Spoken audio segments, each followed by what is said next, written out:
Will the House please come to order and members kindly take their seats? Good morning. The devotional today will be led by Representative Casey of Montpelier. Good morning. This being St. Patrick's Day, I thought I'd share a piece of Irish storytelling, something that long predates St. Patrick himself or even Christianity in Ireland. It comes from the Táin Bó Cúailnge, or the cattle raid of Cooley, one of the great epics in Irish mythology, a story passed down for centuries, shaped by memory and retelling. It's set in a time in Ireland before Ireland was a country, and it was just an island of warring kingdoms. And at the heart of it is Queen Maeve, a powerful, ruthless, and petty ruler who discovers her husband is richer than her by one mighty bull. Its only equal is found in the neighboring kingdom of Ulster. So naturally, Queen Maeve raises an army and marches on Ulster to claim the bull by force. The men of Ulster are cursed. They've been cursed by labor pains, making them completely incapacitated, leaving only a single warrior, Cuchulainn, to defend his land. And so the story becomes a series of encounters between one person and an overwhelming force, a war driven by pride and carried on long after its cause has begun to fade. So the piece I'm going to read is an adaptation of this mythology. It's from a play I wrote called The Pangs of Ulster. Every night I go home and I hear all your voices in my head, so I have to write plays to get them out. It's really tough. This play is, this just starts with the prologue of it, and I'll give it a read now. It begins in a time long past, with a people forgotten by those who are now forgotten by us. And in this time, there lived two farmers, brothers, men who loathed one another as only brothers could. With every breath they spewed bitterness, and with every bitter word their venom grew, until one night they could bear it no longer. Under the crimson moon, the brothers fought, each the other's equal, with not a sliver of room between them. They fought until the blood soaked the land they had farmed as young boys. They fought until every drop of life drained from their bodies, and the two lay motionless in each other's grasp. But their hatred was such that not even death could end their quarrel, and so they were reborn as ravens in the starry sky. And above the clouds, the brothers clawed and pecked, savaging one another until their wings were broken and they fell lifelessly into the grass. Yet even still, death could not quell their hatred. And so they were born once again as mighty stags. The forest shuddered in fear as the brothers butted heads. By the time they had finished, every tree had fallen under their weight, and both lay as still and silent as the forest itself. For thousands of years, the cycle continued as kingdoms rose and fell, and the brothers lived and died. By now they had forgotten their names or anyone they had ever loved. They had forgotten what had begun their feud, or even that they were once men at all. As the crimson moon's reflection rippled in a shallow pool, two eels danced in its black waters below, drawn together by an ancient revulsion. But before they could clash, something would happen to forever break the cycle.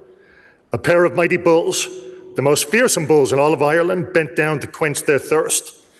And as the bulls drank deeply, they each drank a brother eel. And with it, they drank all their hatred, all their rage, all the sorrow in the world. Tonight the moon shines bright, and the kingdom of Connacht sleeps. But tomorrow, all of Ireland will tremble. Happy St. Patrick's Day, everybody. Thanks very much.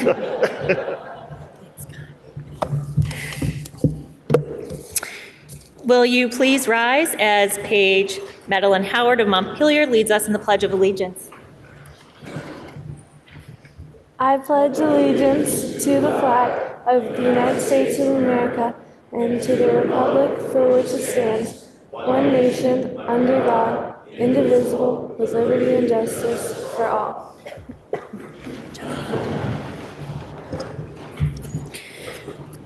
Members, we have received a letter of resignation from Representative Hooper of Burlington. Will the clerk please read the letter? Madam Speaker, please accept this instrument as my formal notice of resignation from the Vermont House of Representatives. Although earlier than I anticipated, I feel the environment of the House has changed significantly and influenced my decision for the next cycle. I thank the body for the friendships and conversations over the years, and the members of even the minority party who wish me Godspeed over the last few days. I especially thank Representative Sweeney of Shelburne for singularly taking the time to sit down and discuss his feelings with me, which influenced my decision to resign well before my party made their feelings known. We have massive problems before us that must be solved in order to improve the lives of Vermonters, new and old. Bold leadership will be required. Best of luck, Robert Hooper. Members, we have 11 House bills for introduction today. The first is House Bill 933, which is an act relating to miscellaneous administrative and policy changes to the tax laws, introduced by the Committee on Ways and Means. Please listen to the first reading of the bill.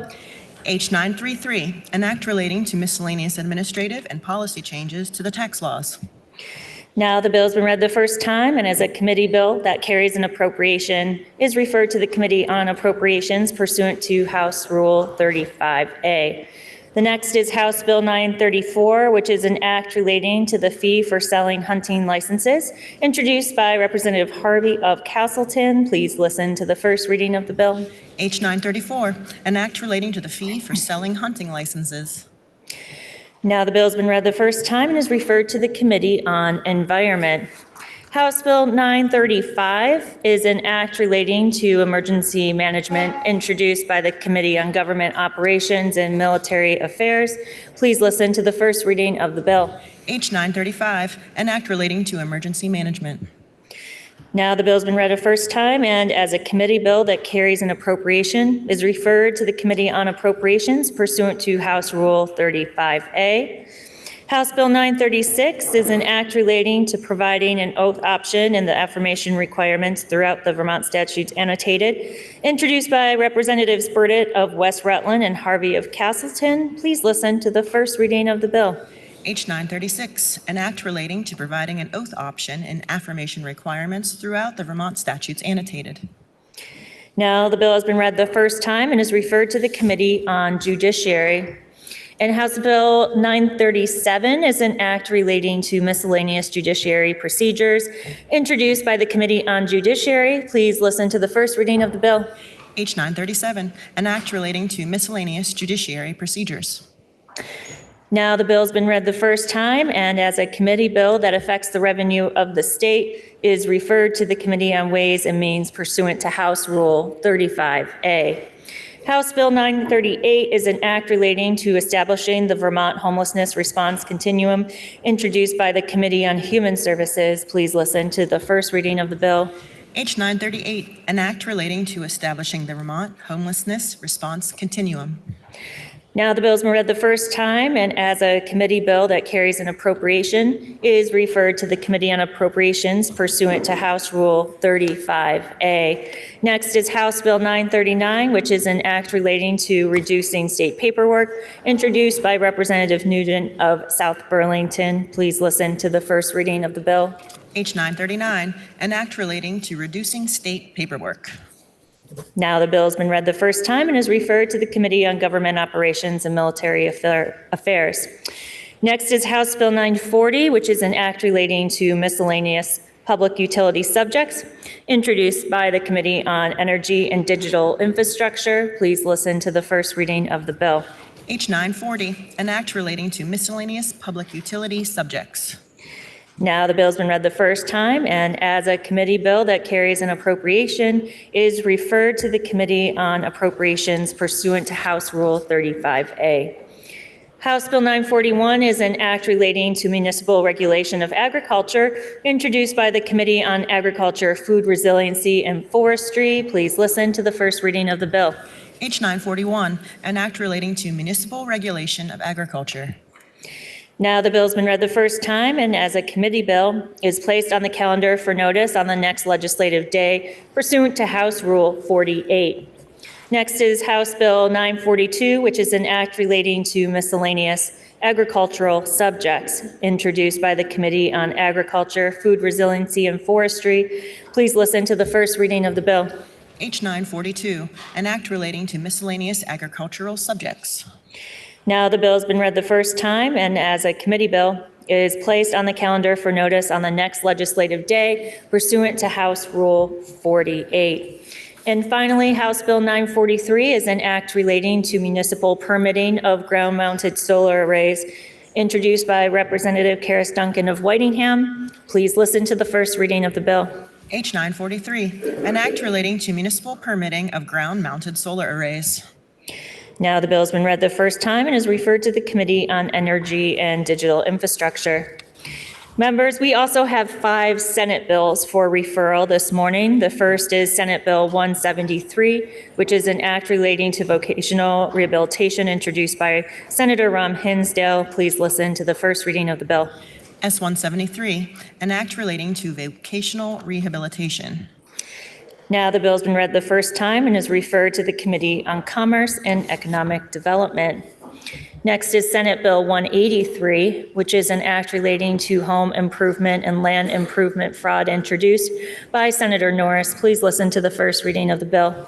S 183, an act relating to home improvement and land improvement fraud.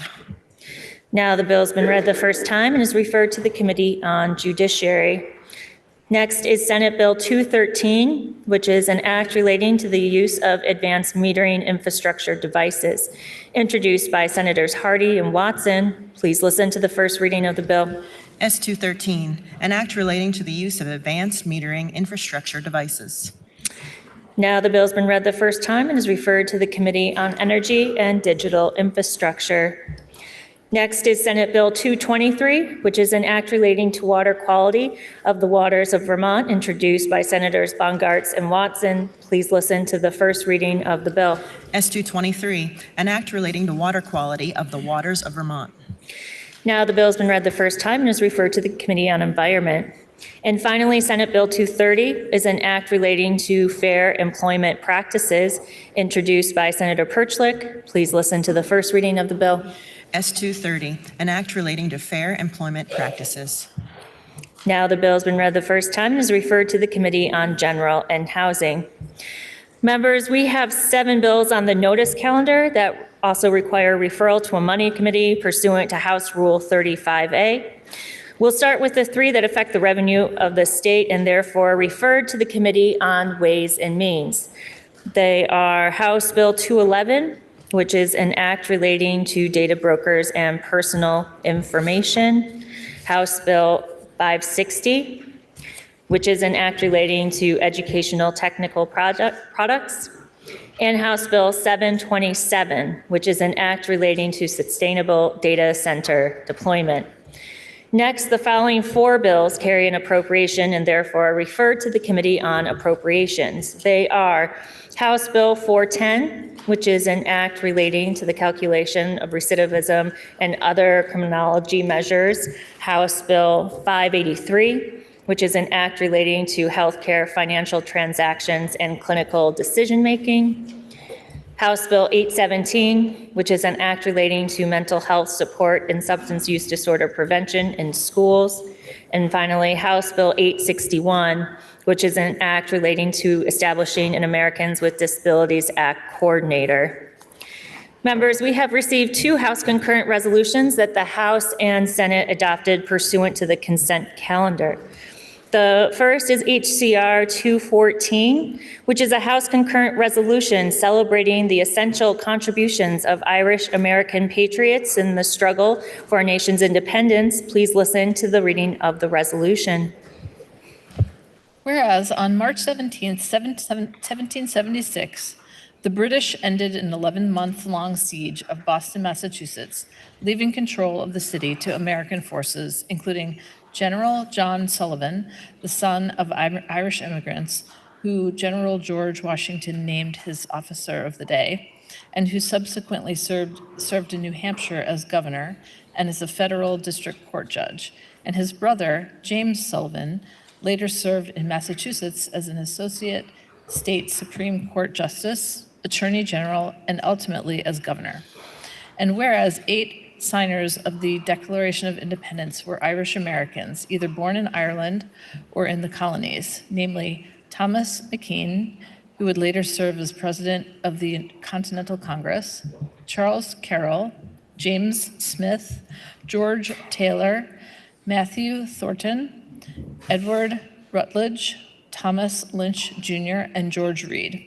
And whereas these 8 illustrious individuals' spirit of independence was crucial in the establishment of the American nation, and generations later, their legacy helped inspire the founding of the Irish Republic, and both constituted new societies for free individuals. And whereas John Dunlap, who emigrated from County Tyrone, printed the first copies of the Declaration of Independence, and the first international newspaper publication of the Declaration occurred in August 1776 in Ireland on the front page of the Belfast Newsletter. And whereas 250 years ago, Stephen Moylan, George Washington's Irish-American aide-de-camp, in a letter he wrote, first used the phrase United States of America on paper. And whereas in a concise summary of Irish Americans' role in securing American independence, Lord Mountjoy declared to the British Parliament in London that America was lost by Irish immigrants, I am assured by the best authority the major part of the American army was composed of Irish, and that the Irish language was as commonly spoken in American ranks as English. I am also informed that it was their valor that determined the contest. And whereas on St. Patrick's Day, 2026, the year marking our nation's 250th birthday, it is most fitting to commend the role of Irish Americans in ensuring the success of the American Revolution. Now, therefore, be it resolved by the Senate and House of Representatives that the General Assembly celebrates the essential contributions of the Irish American patriots in the struggle for our nation's independence. And be it further resolved that the Secretary of State be directed to send a copy of this resolution to Senator Mark Daly, chairperson of the Senate of Ireland, and to the leadership of the American Irish State Legislators Caucus. Next is HCR 220, which is a House concurrent resolution welcoming the March 17th, 2026 namesake visit of the officers and crew of the U.S. Submarine Vermont to the State House and designating April 18th, 2026 as USS Vermont Day in Vermont. Please listen to the reading of the resolution. Whereas the USS Vermont continues a leadership role with the Australia, UK, and U.S. trilateral security partnership, strengthening deterrence in the Western Pacific. And whereas the USS Vermont completed the first ever submarine maintenance availability performed outside of U.S. territory at HMAS Sterling in Australia, validating readiness for Submarine Rotational Force West with U.S. and UK nuclear submarines. And it was awarded the Navy Unit Commendation, the second highest unit award in the U.S. Navy for its deployment that ended in 2025.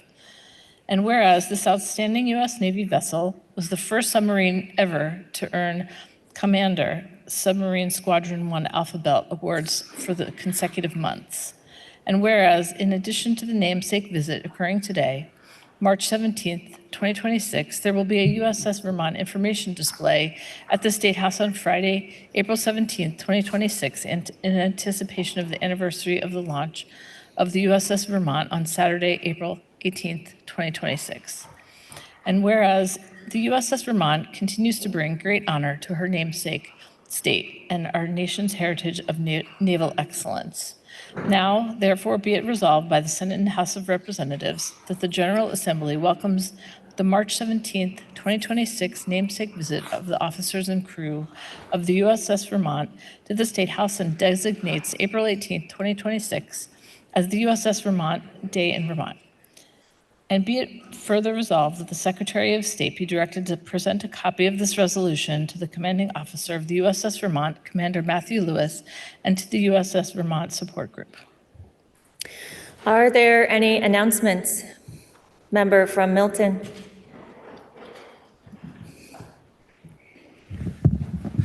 Madam Speaker, we just heard the resolution honoring our state's namesake, the USS Vermont submarine. Here with us today to commemorate our annual acknowledgement of this special relationship are the following. USS Vermont Commander Matthew Lewis, Commanding Officer of the USS Vermont, Lieutenant J.G. Duran Lichman. We also have with us Lieutenant Jacob Kruchowski and midshipman representing Norwich University Navy ROTC. We have Senior Chief David McDonald representing the Coast Guard Aids to Navigation Team out of Coast Guard Station Burlington, and he has some other members with him. We have Base Commander Bill Mattoon and subvets from the USS VI Green Mountain Base. We also have, many of us know, Commander Retired Bob Burke, Director of the Vermont Office of Veterans Affairs, a Navy retired officer, and Mr. Gary Freimeyer, President of the USS Vermont Support Group, and other members of that group. Lastly, as far as individual names, I do not want to forget, because he's sort of a constituent, and he's you never ever, as my senior Navy officers will recognize, leave out that there's a Master Chief retired in our presence, Rod Brigham. Madam Speaker, we are pleased to have the USS Vermont representatives here with us today. As you often hear me say, they are a key component of the United States military, our sword and shield that allow the rest of us to sleep peaceably in our beds at night. Madam Speaker, our guests are seated in the gallery behind me. I ask that we give them a hearty and warm welcome. Will the guest of the member from Milton please rise and be recognized?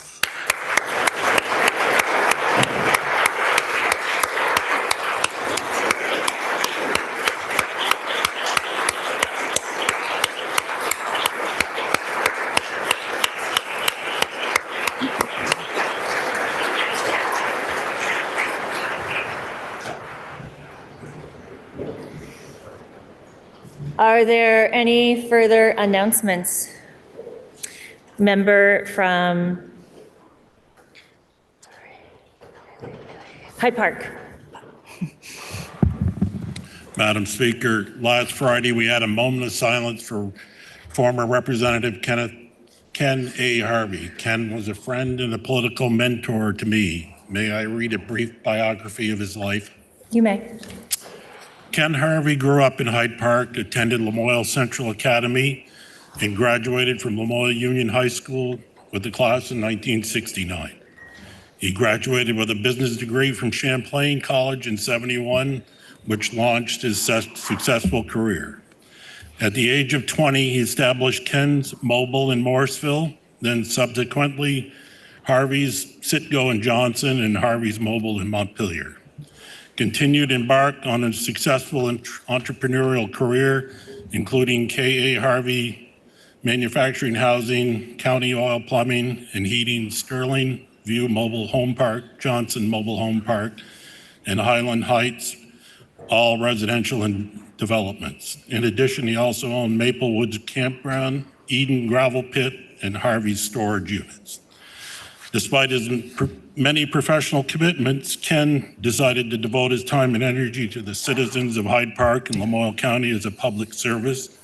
His municipal public service began in '81 when he was elected to the seat on Hyde Park Select Board. In '85, he expanded his commitment to the town where he accepted the road commissioner's position. The voters of Lamoille 1 House Legislative District were impressed immediately with his job performance as select board member. In 1983, they elected him to serve as their representative to the General Assembly for the first of 5 consecutive terms.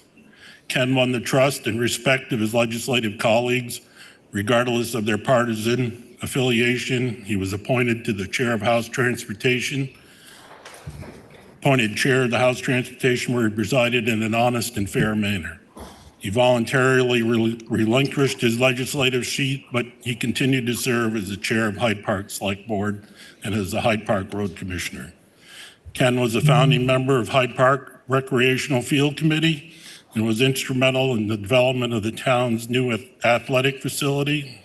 He served on the Lamoille County Sheriff's Advisory Board. The Board of Vermont Colleges belonged to the Bliss Lodge number 44 in Hyde Park and the Mount Vernon Mason Lodge number 8 in Morrisville. And he was also a member of the Morrisville Rotary Club. Ken embraced his life with positive and optimistic attitude, always taking life challenges with resiliency and grace. He was a passionate family man who supported those he loved with encouragement and unwavering generosity.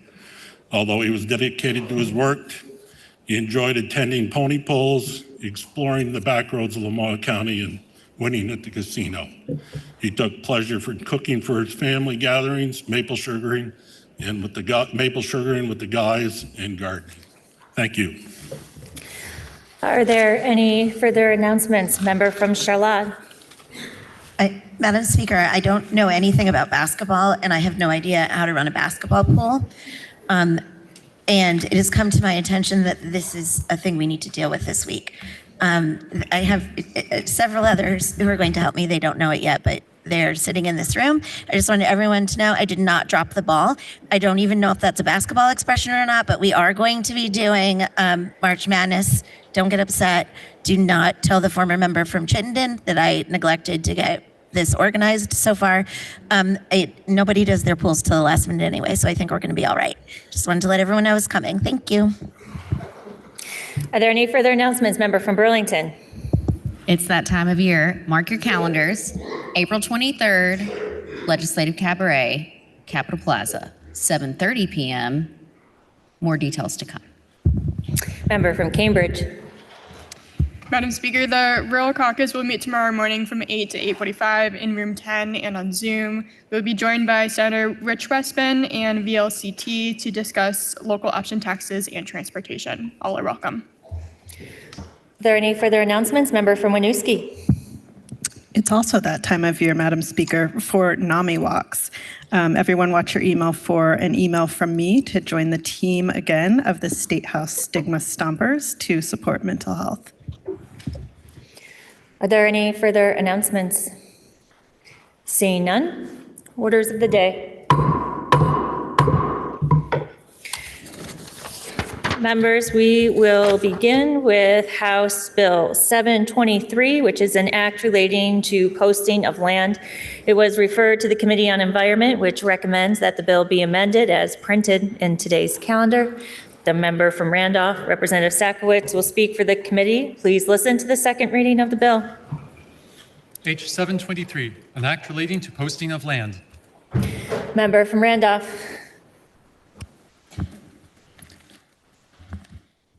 Madam Speaker, H 723, an act relating to posting of land, makes changes to our statutes concerning how land is posted using notice signs to prohibit hunting, fishing, or trapping, may be found today on page 979 of today's calendar. The bill changes statute in three primary ways. It eliminates the requirement that notice signs be dated. Vermont is the only state that requires notice signs be dated, and we heard testimony that this requirement is unduly burdensome to landowners. In addition, currently, for land to be legally posted, landowners must record this posting annually with the town clerk of the municipality in which the land is located. We are not changing that. The bill clarifies, however, that this posting is valid for 365 days from the time the posting is recorded, not for the calendar year. This is the common current practice, but there has been some recent confusion about how current statute ought to be interpreted.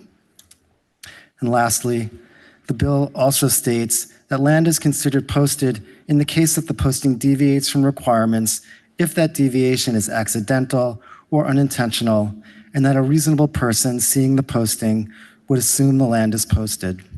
For example, the law requires signs to be no more than 400 feet apart.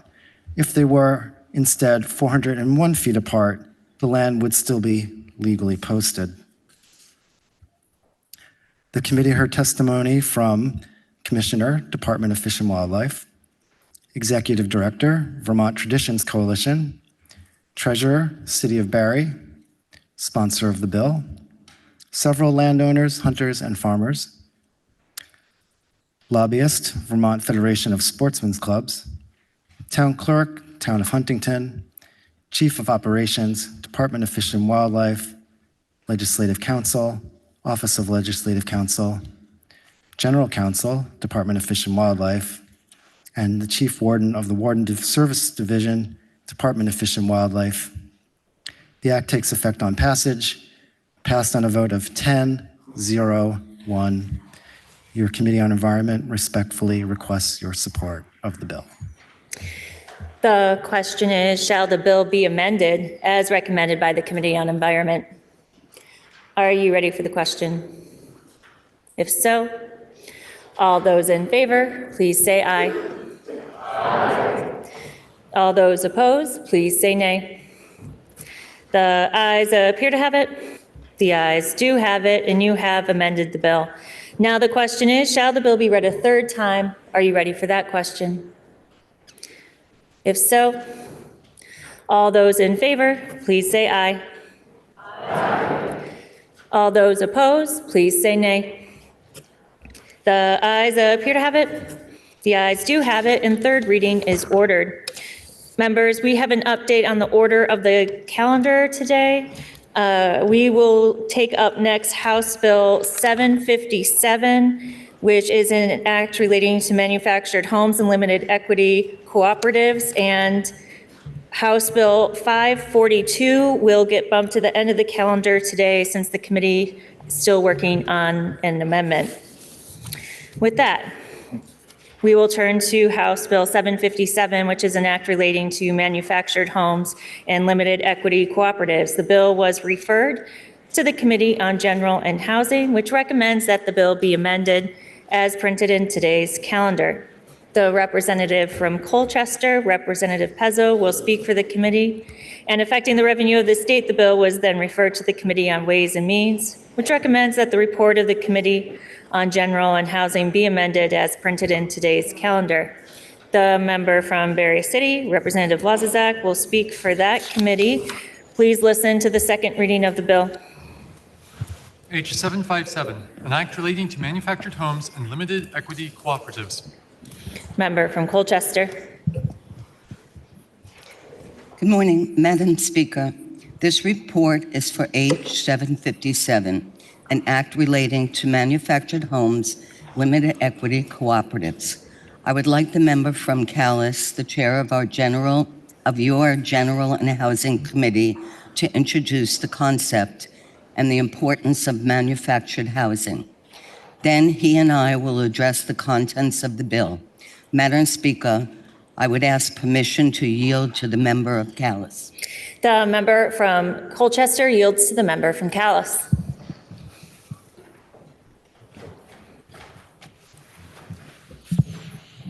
Madam Speaker, I'd like to introduce you and the body to the concept of manufactured homes. These are structures we used to call mobile homes, now a misnomer since the great majority are not mobile in any sense of the word. Rather, they're firmly planted on foundations. They exist in both manufactured home communities, formerly called mobile home parks, and freestanding on lots. Manufactured homes are now a far cry from what you may have in mind when picturing older mobile homes.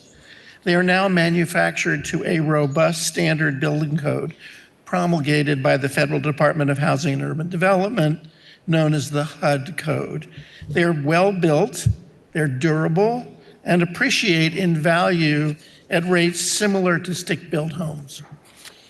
Your General and Housing Committee visited new for sale manufactured homes.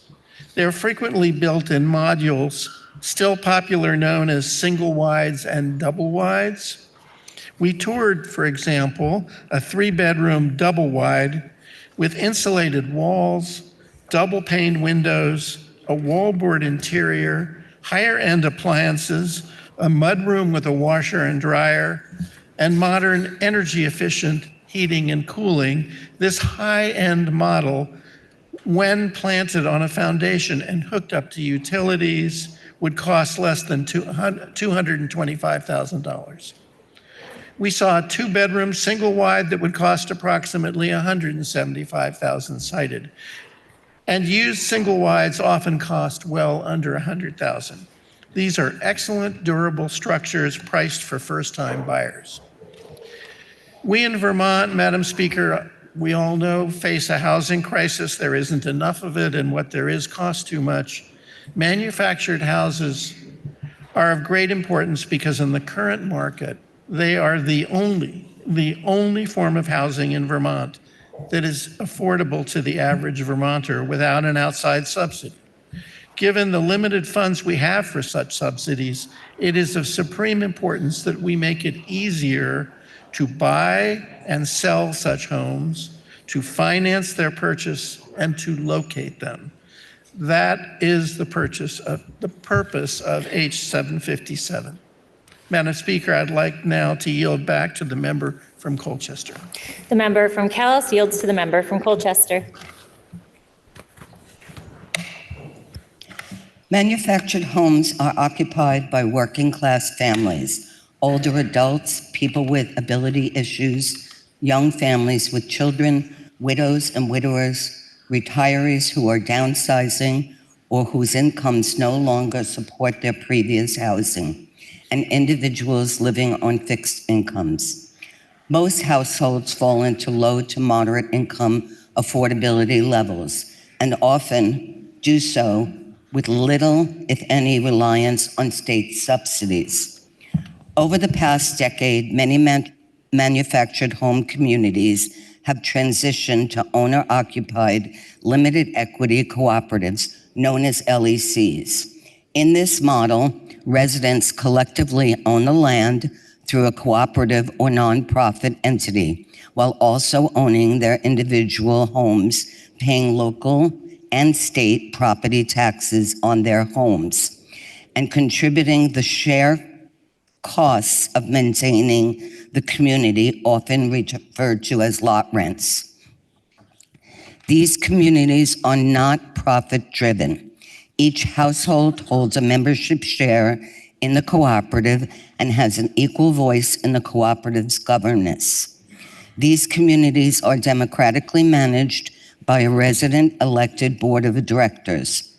H 757 addresses long-standing inconsistencies in how manufactured homes are purchased, titled, cited, and taxed, creating a clearer and more consistent system for homeowners, lenders, municipalities, and state agencies. The bill also reduces upfront costs by addressing the disproportionate sales and use tax currently applied to manufactured homes, taxes that comparably resident homes do not face. The bill reinforces that manufactured homes, modular and prefabricated homes must be treated the same as site-built homes for land use purposes, because despite existing law, some municipalities still impose zoning barriers that restrict placement and limit these affordable homeownership opportunities. Together, these changes create a clearer and more consistent framework that recognizes manufactured homes as permanent and essential part of Vermont's housing landscape. Madam Speaker, we will now take us through the bill by section. The bill itself may be found on the General and Housing Committee website under Documents for Tuesday, February 17th as Draft 3.1, and in today's calendar at page 1003. Section 1 of the bill makes small changes to definitions. It refines the definition of mobile home to give financing entities more clarity. Note that this term used in relevant statutes here is mobile home, a term currently used throughout the code. The change to term manufactured home is made on a global basis at the end of the bill rather than section by section. Section 1 similarly refines the definition of warranty deed, clarifying that the sample deed in the code is illustrative rather than mandatory, and eliminating the requirement that the owner of manufactured home park actually sign a deed between a buyer and a seller. Note that the manufactured home may be transferred in two ways, either as real property by deed or as personal property by bill of sale. The real property approach is preferred because it provides greater protection to the buyer, but both options are retained here. This section also struck a process by which A bill of sale would be converted to a deed because it was deemed overly complex and perhaps unnecessary. You will hear that section was retained in Ways and Means Amendment. Section 2 clarifies the definition of mobile home park. Section 3 addresses limited equity cooperatives that exist as manufactured home communities. It sets out the requirements related to temporary subleasing of the individual homes, such that manufactured home LEC must follow to perpetually maintain its public purpose of serving persons or families of low to moderate income. The section specifically states that homeowners are not permitted to sublease except under certain defined circumstances and at a defined rent. This helps ensure that the home remains affordable and that the homeowner is charging fairly for both the subleasee and themselves. The Ways and Means report makes minor changes to this section. Finally, Section 3, also with minor amendments by Ways and Means, addresses the treatment of limited equity cooperative for purposes of state funding and grants. Section 4 provides that no bylaw may have the effect of excluding manufactured homes, modular homes, and prefabricated housing from a zoning district that allows year-round residential development, except on the same conditions as conventional housing is excluded. Madam Speaker, may I yield the floor back to the member from Calais? The member from Colchester yields to the member from Calais. Madam Speaker, sections 5 through 11 of the bill all relate to taxation. The problem arises because of the historic treatment of manufactured homes as partly personal property and partly real property. Currently, manufactured home purchasers pay sales and use tax when they buy the home, and then they pay property transfer tax. It's the intent of this bill to reduce the effect of this double taxation, especially given that owners pay property taxes as well. I'll treat these issues very briefly since, as you will hear, the Ways and Means Committee has taken a somewhat different approach than the bill as it was voted out of General and Housing, but the overall financial goal of the legislation remains well addressed in the Ways and Means Amendment. So I can just say sections 5 through 11 exempt the sale of mobile homes from sales and use taxes and impose the property transfer tax on mobile home sales. Madam Speaker, I'd like to yield the floor back to the member from Colchester. The member from Calais yields to the member from Colchester. Section 12. Inconsistencies have surfaced across the state in how the property owned by manufactured home limited equity cooperatives is assessed for property tax purposes, resulting in substantial variations in the appraised value. This bill, somewhat revised and relocated by the Ways and Means Committee, directs the Department of Taxes to conduct an inventory of how LEC property is currently valued for property tax purposes and make a recommendation on a preferred statewide approach, all to be reported to the applicable legislative committees by November 15, 2026. Section 13, this section allows manufactured home limited equity cooperatives, upon request, to update their registration with the Secretary of State to accurately reflect that cooperative structure as a nonprofit. Section 14. This is a section that directs Legislative Council to change the term mobile home to manufactured home when preparing the Vermont statutes annotated for publication. Section 15, effective date. This act will take effect on July 1st, 2026. Madam Speaker, your General and House Committee heard from the Joint Fiscal Office, 3 members of the Office of Legislative Counsel, the President of Vermont Bankers Association, the Finance and Marketing Coordinator of Fecto Homes, the owners and president of Fecto Homes, an attorney specializing in the sale of manufactured homes, the Director of Business Services of the Secretary of State's Office, the Regulatory Program Coordinator of East Rise Credit Union, the attorney for East Rise, the president of Tri-Park Cooperative Housing in Brattleboro, the municipal policy and advocacy specialist of the Vermont League of Cities and Towns, a senior officer of Pew Charitable Trust specializing in manufactured housing, and the cooperative development specialist of Cooperative Development Institute. Your Committee on General and Housing passed H757 out of committee in favor 803 and asked for your support. And now speaking for the Committee on Ways and Means, member from Berry City. Thank you, Madam Speaker. Affecting the revenues of the state, H757 was referred to your Committee on Ways and Means, which recommends that the bill ought to pass as amended by the Ways and Means Committee. Our amendment takes the form of a strike-all amendment and can be found on page 1014 of today's calendar.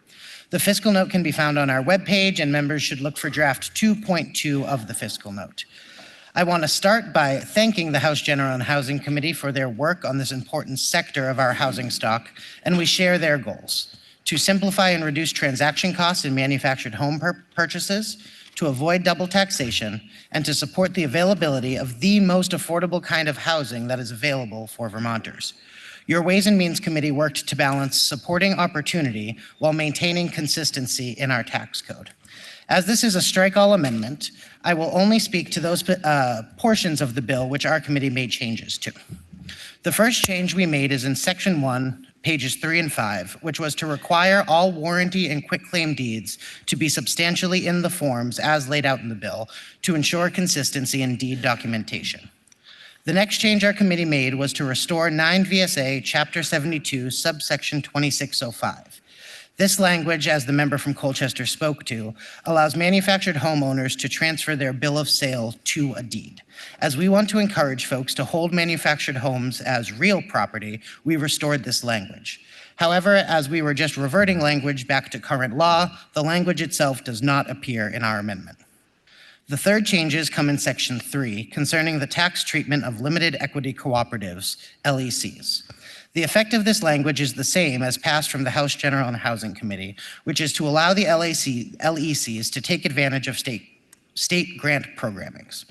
On advice of the Tax Department, we tightened the language to be clear that this ability to access grant funding does not do anything to impact or alter the tax treatment of a mobile home park organized as an LEC. The bulk of the changes in terms of tax policy are in the next sections. Put simply, we removed sections 5 through 11 of the House General and Housing Committee report and replaced them with new sections 5 and 6 of our strike-all amendment. Our changes produce the shared goal between our committees to simplify and reduce transaction costs in acquiring manufactured homes. The House General and Housing report would have had all manufactured homes fall under the property transfer tax, regardless of whether or not they were purchased with a deed or a bill of sale. We heard testimony from the Tax Department that this would be both complicated and expensive to administer and create further inconsistencies in the tax code, which our committee always tries to avoid. So we took a slightly different approach. Manufactured homes financed as real property with a deed will be subject to the property transfer tax and exempt from the sales and use tax. Manufactured homes financed as personal property with a bill of sale will be subject to the sales and use tax. However, as those who were paying the sales and use tax were paying significantly more in tax liability for the same product as those who were paying the property transfer tax, we expanded the exemption of the sales tax from 40% to 90%. In much simpler terms, Madam Speaker, regardless of whether you finance the purchase of a manufactured home with a bill of sale or a deed, you will now pay roughly the same amount of tax, regardless of which tax mechanism is levied. As members will see on the fiscal note, this is expected to result in a loss of $200,000 in sales tax revenue in FY27 and by a loss of $500,000 of sales tax revenue annually thereafter. All right, home stretch. Section 12 of the House General and Housing was a report back on property tax assessments. That was removed and will be included in a later bill coming from your Ways and Means Committee regarding larger changes to property tax assessment systems. Sections 13 and 14 were renumbered but unchanged in our report. Finally, the effective date section has one change. All sections of this bill will go into effect on July 1, 2026, except that the tax changes, sections 5 and 6, will go into effect July 1, 2027 to give the tax department time to implement these changes. Your Committee on Ways and Means heard from a fiscal analyst from the Joint Fiscal Office, the president of the Vermont Bankers Association, Ledge Counsel from the Office of Legislative Counsel, the regulatory program coordinator from East Rise Credit Union, and the executive policy advisor for the Department of Taxes. The vote for this strike all amendment in committee was 11-0-0, and we ask for your support.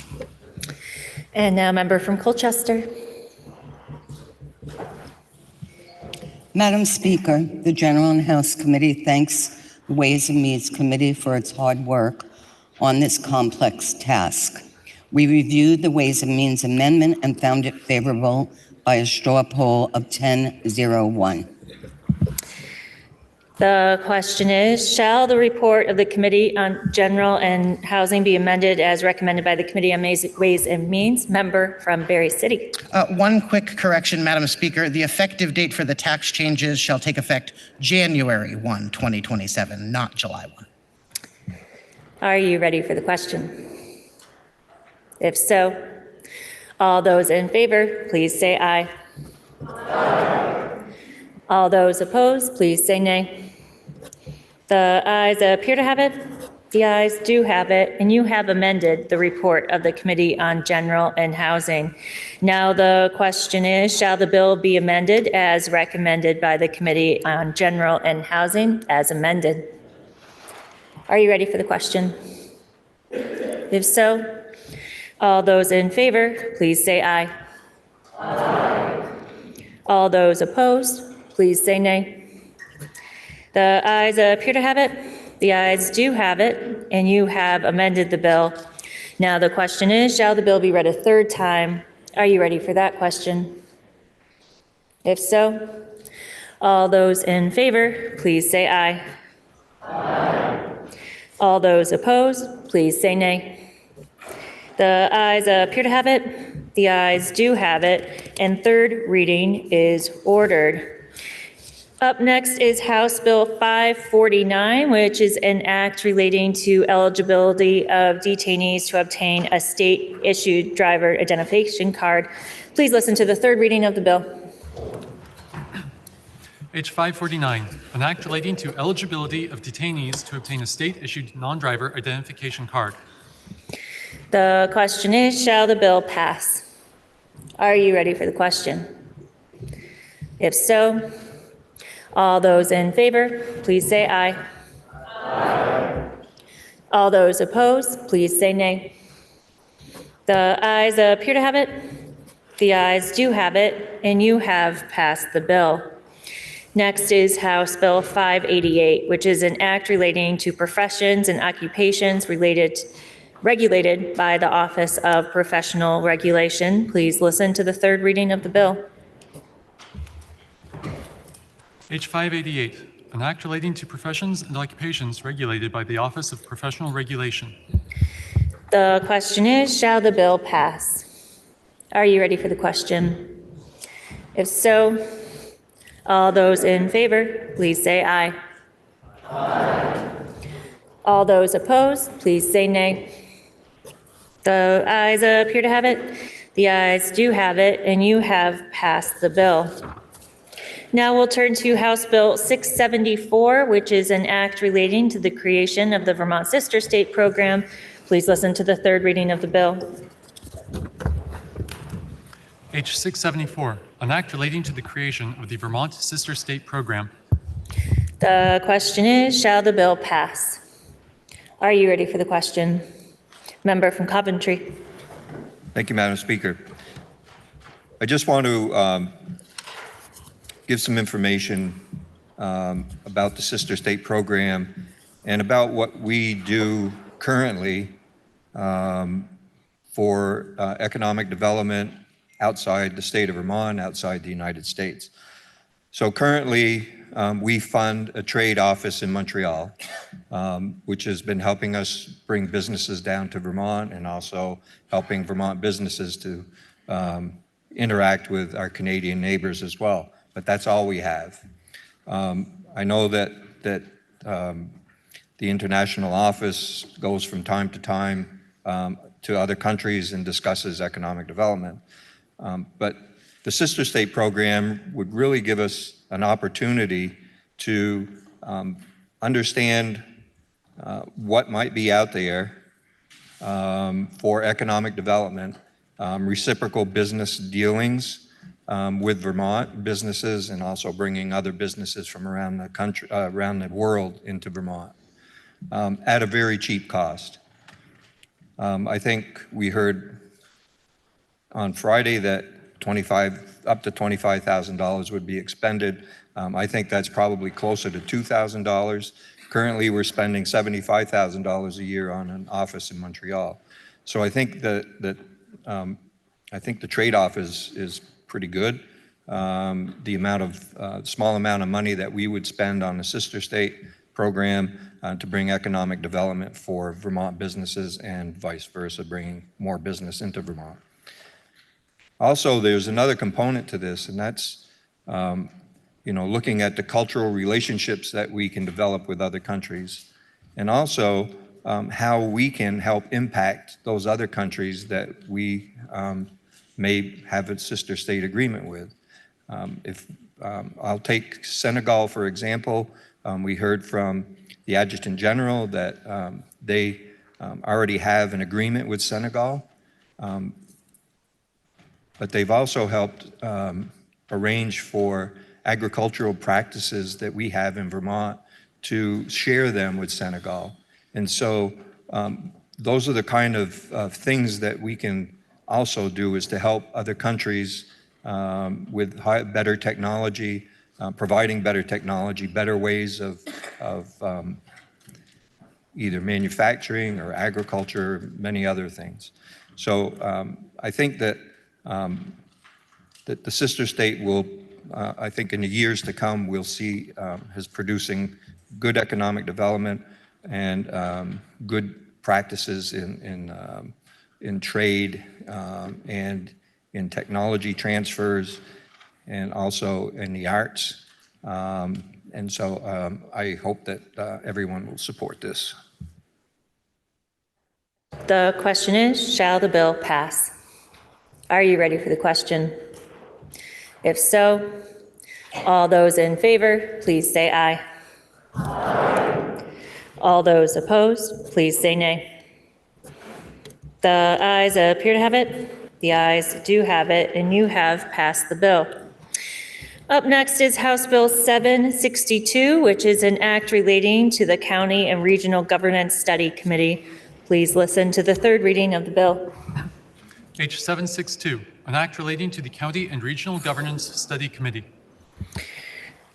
The question is, shall the bill pass? Are you ready for the question? If so, all those in favor, please say aye. Aye. All those opposed, please say nay. The ayes appear to have it. The ayes do have it, and you have passed the bill. Now we'll turn to House Bill 841, which is an act relating to miscellaneous animal welfare procedures.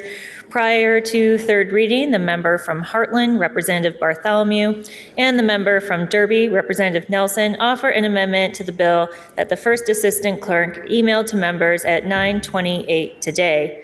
This amendment is also posted on the House Overview webpage, and copies are available at the main table. Member from Heartland. Madam Speaker, there are a lot of zoonotic diseases transmitted from animals to humans, diseases such as lymphocytic chorea meningitis equine encephalomyelitis, and many others most people have never heard of unless they're unfortunate enough to have contracted one of them. But Madam Speaker, everyone has heard of rabies, and for good reason.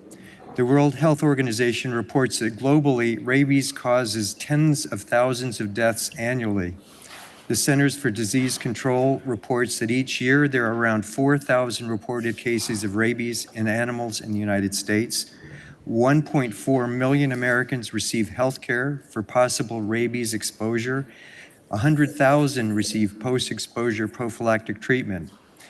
Fortunately, appropriate measures before and after exposure to the rabies virus are highly effective in preventing human disease. So fewer than 10 die in the United States from the disease, usually just 1 or 2. But rabies is frightening. Once the virus reaches the central nervous system and clinical symptoms appear, rabies is nearly 100% fatal. So why am I telling you all of this? We arguably have reasonably good success in this country. We promote vaccination of our dogs, cats, and livestock. There's good public education on the risk of contact with a rabid animal and the need to seek treatment. And access to human rabies vaccine and rabies immunoglobulins is pretty good.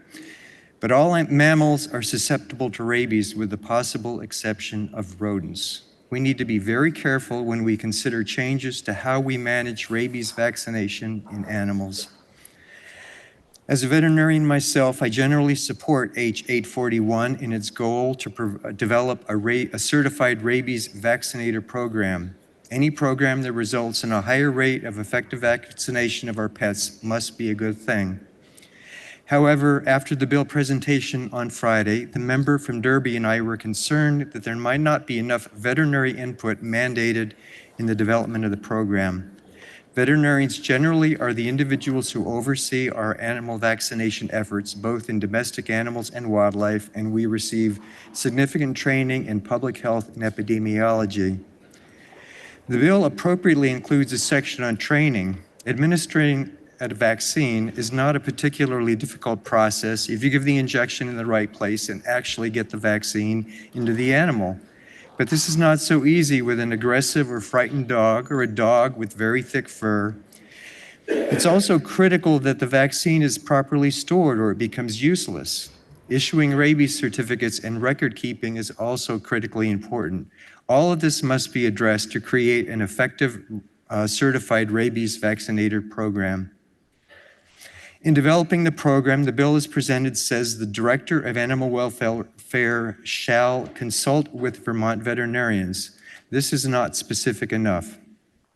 The Director of Animal Welfare, the Executive Director of the Vermont Veterinary Medical Association, and I met together yesterday and all agreed on some improved language for this amendment. So looking at the amendment, it makes some changes to subdivision 2 of the bill. This is the section that directs the Division of Animal Welfare to adopt rules to implement the program. The changes are only occurring under sections A and C. So A is reworded to say the director shall work collaboratively with the Vermont Veterinary Medical Association for purposes of developing the rules and administering the program. This is rather than simply saying shall consult with Vermont veterinarians. Similarly, under C, the program shall authorize the Director of Animal Welfare in collaboration with the Vermont Veterinary Medical Association to establish a program to train humane officers as certified rabies vaccinators. The Vermont Veterinary Medical Association has been around since 1898 and has 360 member veterinarians. Their mission is to promote excellence in the veterinary community, animal well-being, and public health through advocacy, education, and outreach. The VVMA is a logical choice to identify veterinarians to work with the Director of Animal Welfare to develop this program. So, Madam Speaker, that is our amendment, and the member from Derby and I ask for your support. Member from Charlotte. Madam Speaker, your House Government Operations and Military Affairs Committee is appreciative of this amendment, and by a straw poll of 703, we found it favorable. The question is, shall the bill be amended as offered by the member from Heartland and the member from Derby? Are you ready for the question? If so, all those in favor, please say aye. All those opposed, please say nay. The ayes appear to have it. The ayes do have it, and you have amended the bill. Please listen to the third reading of the bill.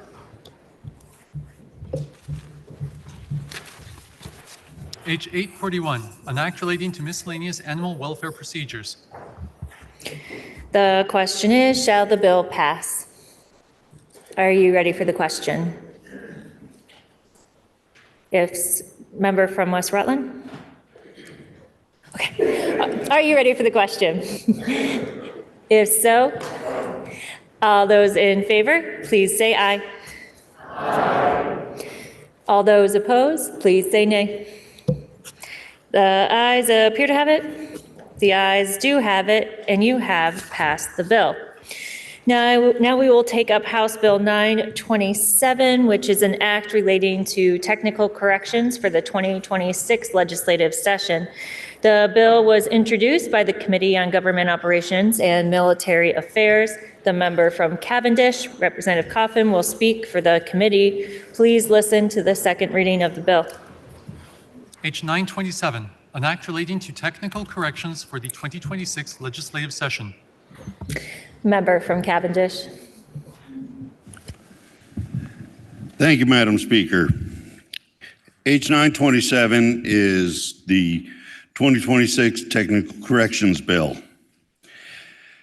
H 927 can be found on our committee page, and also a summary of all 136 sections can be found on the committee page as well, dated Thursday, February 26, 2026, DR 26-0780.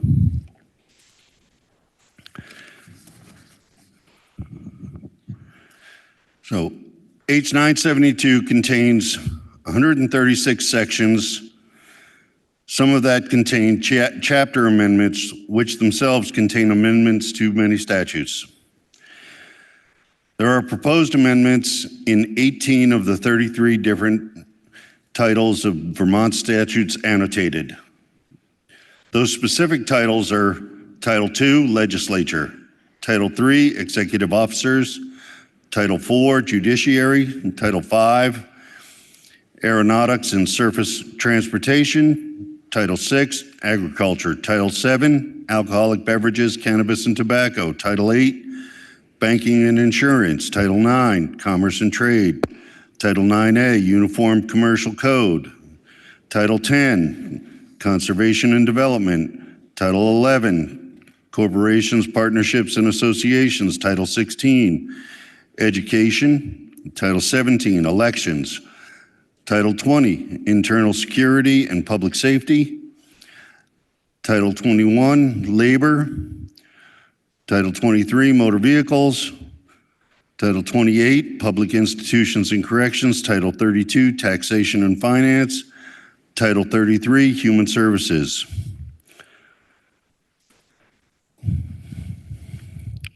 Title 17 in the Elections section has the most proposed amendments. This is because of a replacement volume that will be, for this title, will be published in 2026. It has 64 different amendments. Title 17 amendments are primarily focused on modernizing statutory language by replacing such with more precise terms like the, that, or any, and by updating language to be gender neutral throughout. The different categories of amendments, proposed amendment types, you have terminology and nomenclature, which replaces regulations with rules to align with state versus federal distinctions and updates. It updates non-residential to non-homestead and appraised values to appraised value for tax consistency. It standardizes reference like the state treasurer and General Assembly. We have gender neutrality, changing language to be more gender neutral and modernized. It replaces his or her or he, she, or they with gender neutral terms such as member, employee, the applicant, or the voter.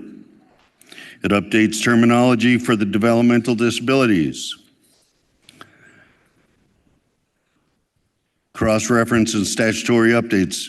It corrects references to repealed laws, for example, dental health program, next of kin statutes. Updates internal citations to reflect the current numbering of the chapters, such as in the unclaimed property and retirement. It corrects grammar and punctuation and style. It fixes typos. It strikes out words and corrects them to make them from being redundant from for and only for to solely for. It adds missing conjunctions and or to clarify intent. It breaks up run-on sentences and standardized capitalizations such as in state with a capital S and court with a capital C. It adds or strikes subsection headings to ensure uniformity across VSA. It updates outlines and structures and formats paragraphs for better clarity. For example, years of age after the age, so 18 years of age, 21 years of age. It adds the word care in between health and professional, so healthcare professional. It has institutional updates, updating committee names.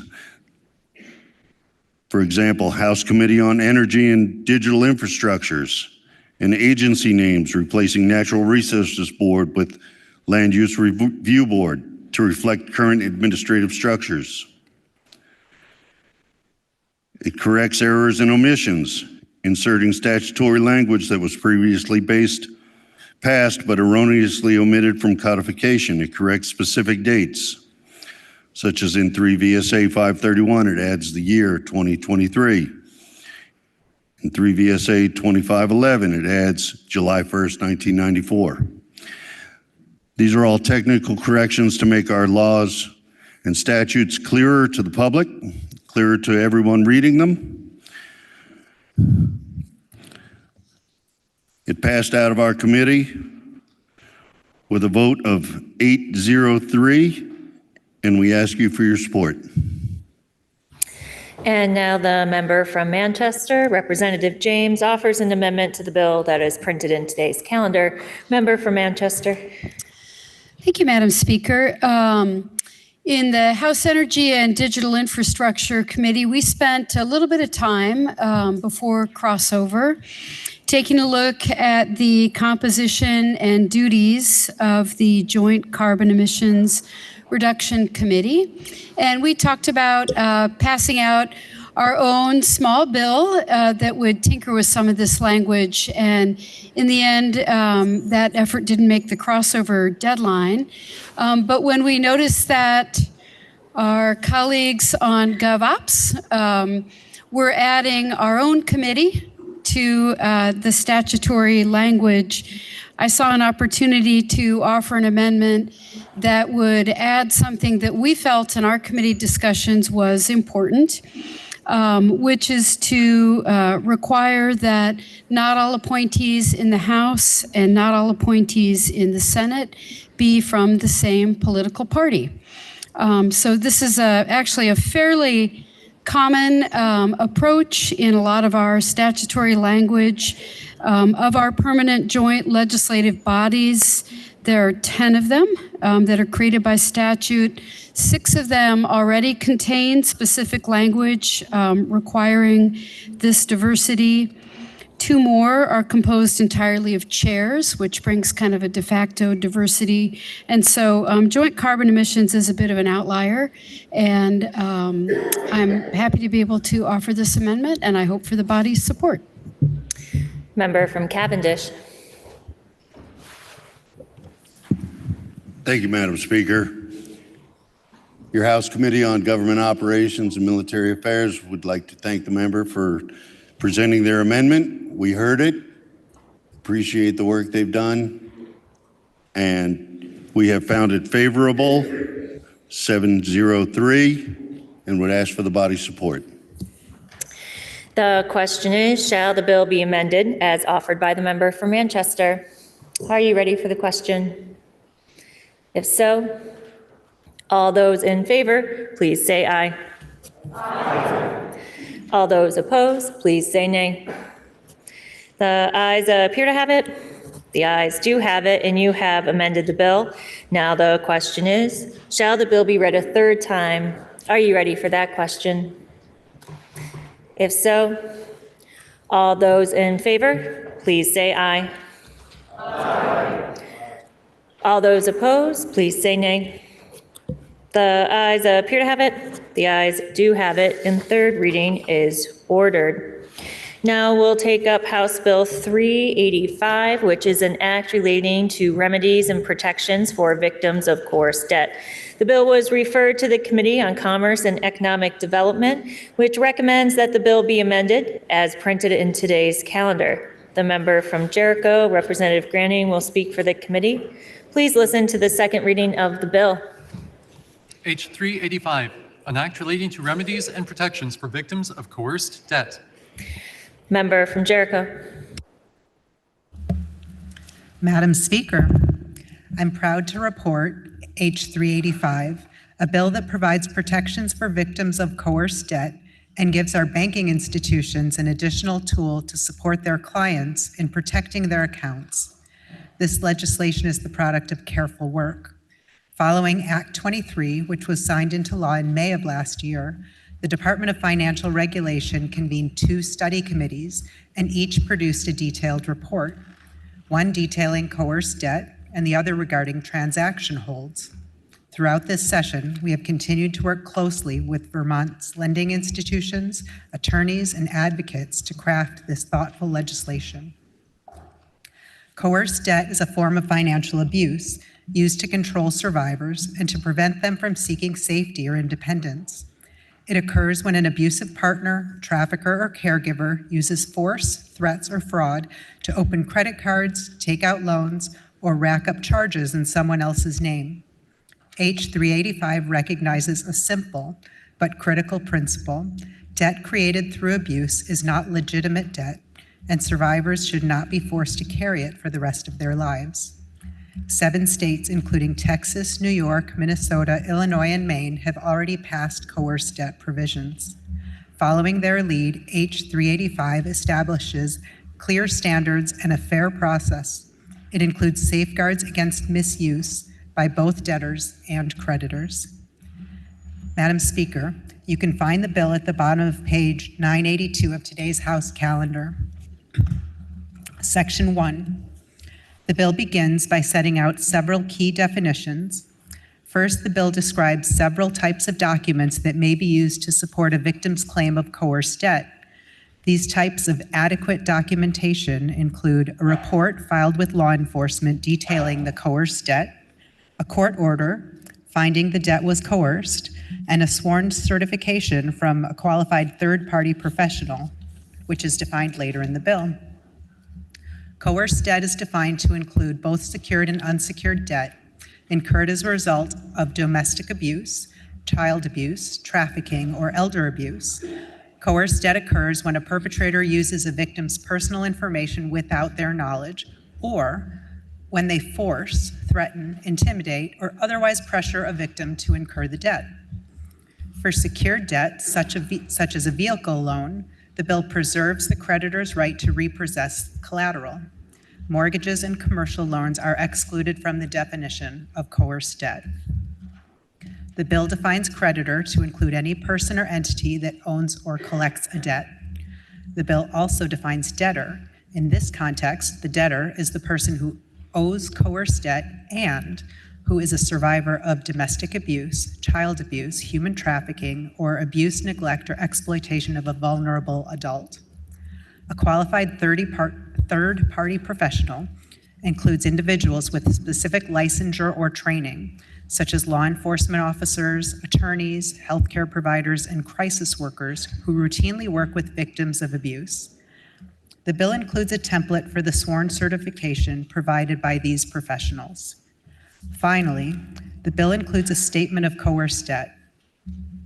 This is the written statement a debtor submits to the creditor, identifying the disputed debt and describing, to the extent possible, how the debt was incurred. The statement must include the identity and contact information of the perpetrator unless the victim signs a sworn statement that that disclosure would likely result in future abuse to themselves or an immediate family member. I'm now on page 986, where it is established that causing another person to incur coerced debt is prohibited, establishing it as a civil offense under Vermont law. The bill then outlines the process a debtor may use to assert a claim of coerced debt. A creditor who needs additional information may request it from the debtor using Model Form A1, which is included in the bill. Once a creditor receives a complete claim, a statement of coerced debt with supporting documentation, the bill requires the creditor to take several actions within a defined time frame. Within 10 days of receiving a complete claim, the creditor will cease collection attempts and notify the credit reporting agency the debt has been disputed. Within 30 days, the creditor will receive the documentation and creditor will review the documentation and determine whether to accept or reject the victim's coerced debt claim. If the creditor accepts it, the victim is not liable for the remaining debt, and the creditor must request the debt be removed from the victim's credit report. The creditor may then move to pursue payments from the perpetrator of coerced debt. If the creditor rejects the claim, they must provide a good faith basis for their denial. I'm now on the middle of page 990, where the civil legal remedies available to victims and creditors in coerced debt cases are detailed. This section was reviewed by the House Judiciary Committee and supported in a straw poll of 902. If a creditor brings legal action against a victim of coerced debt, the creditor must prove by a preponderance of evidence, meaning more likely than not, that the debt was not coerced. The bill also creates a cause of action against the perpetrator, allowing creditors to seek repayment from the individual who actually caused the debt to be incurred. To provide the safety of survivors in the civil legal process, the bill allows victims to request procedural safeguards such as sealing court records and other protective measures to prevent retaliation. Any person who knowingly and materially violates this subchapter commits an unfair and deceptive act under Vermont's existing consumer protection statutes. We're now on section 2, which begins on page 992, and it amends Vermont's existing credit reporting accuracy dispute procedures to ensure disputes stemming from coerced debt claims are handled consistently within that framework. Section 3 is a technical correction to 9 VSA 2480K, updating references to individuals and to an amended statute. Madam Speaker, for the next section, I yield to the member from Bennington. The member from Jericho yields to the member from Pownell. Thank you, Madam Speaker. I love Bennington. Madam Speaker, Section 4 of the bill on page 994 of the House calendar strengthens the abilities of Vermont's banks, credit unions, and other financial institutions to protect their customers from increasingly sophisticated frauds. In 2024 alone, the federal government received 973 complaints of scams and cyber fraud from Vermonters, totaling more than $11 million in losses, which works out to an average loss of $12,000 per victim. We know that many frauds go unreported due to embarrassment, shame, or a continued inability to recognize the scam. However, Vermonters are much more likely to disclose these losses to their financial institutions than they are to federal partners. Accordingly, we have worked closely with representatives of those institutions to provide them with additional tools to protect their customers, who are our neighbors, our constituents, and ourselves. Section 4 refers to those financial institutions as covered entities and refers to subdivisions in this title that define banks, trust companies, savings institutions, and credit unions, as well as their subsidiaries and affiliates. Associated third parties are defined as any individual a customer has authorized to be contacted by the customer's covered entity, a family member of a customer whom a covered entity reasonably believes is closely associated with the customer, a co-owner, authorized signatory, or beneficiary on a customer's account, or an attorney, trustee, conservator, guardian, or other individual holding power of attorney. In brief, the legislation allows for financial institutions to take protective actions if they believe that a customer is the victim of financial exploitation. This section of the bill, subsection 10803, is found on page 996. These actions include delaying or refusing transactions, withdrawals, and disbursements, as well as changes in ownership, beneficiary designations, or other authorizations that the financial institution suspects are the results of financial exploitation. Financial institutions are not required to take these actions, but may use its sole discretion based on the information available to it at the time. This authority comes with an expiration date, detailed in subsection C1. The hold can last up to 15 business days, but can be canceled as soon as the covered entity is satisfied that the transaction will not result in financial exploitation. The hold is also lifted upon receipt of a court order directing the release of funds, and subsection C2 allows for the financial institution to extend that 15 business day hold by another 15 days if the institution's financial exploitation concerns have not been mitigated. Again, this authority would be overruled by a court order ordering the release of the funds. I emphasize here that the language of the bill clearly states that transactions are subject to these delays. Specific transactions, not all account activity. So customers that an institution believes are victims of financial exploitation will not have their entire account frozen. Day-to-day expenses, automated bill payments, and other standard activities continue unaffected by the protective action. The legislation is clear that any protective action the institution chooses to take is in line with applicable state and federal laws governing banking and commerce. The last subsection to highlight here is language that allows for a covered entity to contact an associated third party should the financial institution believe that the customer is a victim of financial exploitation. The legislation limits the financial institution from providing only that information which is necessary to discuss the specific transaction that is suspected to be fraudulent. Covered entities are also given protection if they choose not to disclose their concerns to a third party if they suspect the third party may be involved in the financial exploitation. Section 5 calls for the Commissioner of Financial Regulation to work with industry representatives to provide data on the number and dollar amount of suspicious transactions, and that report is due by January 15th, 2027, and annually thereafter. Section 6 calls for the Commissioner of Financial Regulation to work with industry representatives and service providers to assess the utilization of the provisions of this bill related to coerced debt. It is due on November 15th, 2029. Section 7 details the effective dates of the sections of the bill. Sections 3, 4, and 5, which govern complaints regarding claims of identity theft, suspicious banking transactions, and the report on suspicious banking transactions will take effect upon passage. Sections 1, 2, and 6, which address coerced debt, creditor conduct, and duties to reinvestigate coerced debt, and the report on coerced debt, shall take effect July 1st, 2028. This timeline gives lending institutions, service providers, and state agencies time to conduct outreach, update systems, and prepare for implementation. In conclusion, we have comprehensive, clear, and accessible protections that can promote safety for victims and the integrity of our financial system within this bill.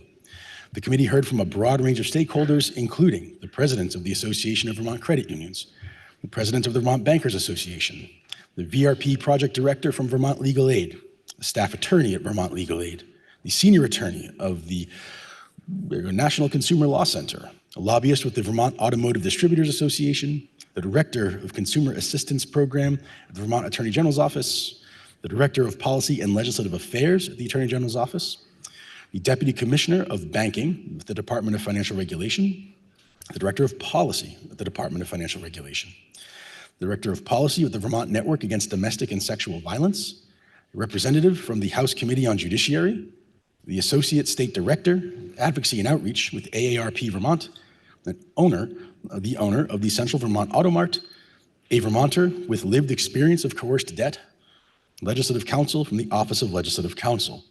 Your House Committee of Commerce and Economic Development voted the bill out 11-0-0. We ask for the body's support. The question is, shall the bill be amended as recommended by the Committee on Commerce and Economic Development? Are you ready for the question? If so, all those in favor, please say aye. Aye. All those opposed, please say nay. The ayes appear to have it. The ayes do have it, and you have amended the bill. Now the question is, shall the bill be read a third time? Are you ready for that question? If so, all those in favor, please say aye. Aye. All those opposed, please say nay. The ayes appear to have it. The ayes do have it, and third reading is ordered. Next is House Bill 556, which is an act relating to exceptions to the applicability of state minimum wage. The bill was referred to the Committee on General and Housing, which recommends that the bill be amended as printed in today's calendar. The member from Fairfax, Representative Bartley, will speak for the committee. Please listen to the second reading of the bill. H 556, an act relating to exceptions to applicability of state minimum wage. Member from Fairfax.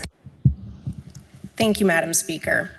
H 556, an act relating to exemptions to the applicability of state minimum wage, is a very short two-section strike-all amendment that can be found on page 999 of today's House calendar. H 556 brings Vermont's Fair Labor Standards Act into alignment with the Federal Fair Labor Standards Act, also known as the FLSA. Under federal law, elected officials and their staff are exempt from minimum wage and overtime requirements. Vermont law currently does not provide that same exemption. Right now, even though Vermont law technically does not match federal law, most towns already operate as if it does. H 556 corrects this discrepancy. As specified in Section 1, subsection 2J, elected and appointed municipal officials would be excluded from the definition of employee consistent with the federal standards. Section 2 provides an effective date of July 1st, 2026. I want to be clear, this bill was not drafted in an effort to exclude these specific municipal employees from minimum wage or overtime protections. Rather, this bill recognizes the unique nature of elected and appointed officials. These positions operate within budgets set by the voters, and those who choose to serve do so with full knowledge of those constraints. This is a straightforward alignment, a practical fix, and a long-requested clarification for our municipalities. Again, this bill does not create a new system. It simply codifies what is already happening in practice. Madam Speaker, the committee heard from the bill sponsor, the Vermont League of City and Towns, our esteemed Legislative Counsel, and on a vote of 9-0-2, we found the strike-all amendment favorable, and we ask the body for your support. The question is, shall the bill be amended as recommended by the Committee on General and Housing? Are you ready for the question? If so, all those in favor, please say aye. Aye. All those opposed, please say nay. The ayes appear to have it. The ayes do have it, and you have amended the bill. Now the question is, shall the bill be read a third time? Are you ready for that question? If so, all those in favor, please say aye. Aye. All those opposed, please say nay. The ayes appear to have it. The ayes do have it, and third reading is ordered. Now we'll take up House Bill 559, which is an act relating to the Parole Board. The bill was referred to the Committee on Corrections and Institutions, which recommends that the bill be amended as printed in today's calendar. The member from Bennington, Representative Greer, will speak for the committee. And then carrying an appropriation, the bill was then referred to the Committee on Appropriations, which recommends that the bill ought to pass when amended as recommended by the Committee on Corrections and Institutions. The member from Underhill, Representative Squirrel, will speak for that committee. Please listen to the second reading of the bill. H 559, an act relating to the parole board. Member from Bennington. Madam Speaker, before the body today is H 559, an act relating to the parole board that the House Committee on Corrections and Institutions has prepared that makes improvements to the governance structure of the parole board. H 559 is a strike-all amendment that proposes administrative changes to the Vermont Parole Board in order to improve its effectiveness by ensuring members are well-versed in the expertise necessary to carry out their responsibilities. Madam Speaker, members can follow along in the House calendar on page 1000, beginning in section 1, which governs the powers and responsibilities of the Commissioner of Corrections regarding the parole process. We are adding additional language around the Commissioner of Corrections to provide regular legal training for parole board members in section 1, subsection 6. The parole board training is updating the kind of training that the current members receive to include topics related to, as they're listed in the bill, criminogenic behavior, mental health disorders, substance abuse treatment, trauma-informed work. This is in response to the fact that the type of cases coming before the parole board have dramatically shifted since the 1970s and 1980s, and these recommended topics reflect the evolving nature of the records coming before the board for a hearing. Through testimony, we understood the differentiation between the presiding chair and the director's role in supporting the board's work. The chair directs the questioning during the hearings and assigns members for hearings in order to ensure a fair balance of work across the board's membership and requests information from appropriate state entities. So the second instance of amendment is found in section 2 of the bill. This is on bottom of page 1000 today. Section 2 amends Title 28 VSA section 451, which establishes the parole board and the composition of the board. Your Committee on Corrections and Institutions recommends that the composition move away from the current format, which is 5 members and 2 alternates, and makes the membership 7 permanently, while eliminating the 2 alternate positions. And we did this in order to simplify the parole board assignments as they're being reviewed. In subsection A2, the committee clarified how the appointment of additional members shall be made. Currently, statute does not define a clear process for how vacancies are filled by the governor, and the committee included the underlined language now on page 1001, which states, upon notification of a vacancy, the governor shall consult with the parole board director and the chair of the parole board in order to ensure continuity of board operations being preserved as best as possible, in order to begin the search process with an orientation around the current board's operations and responsibilities.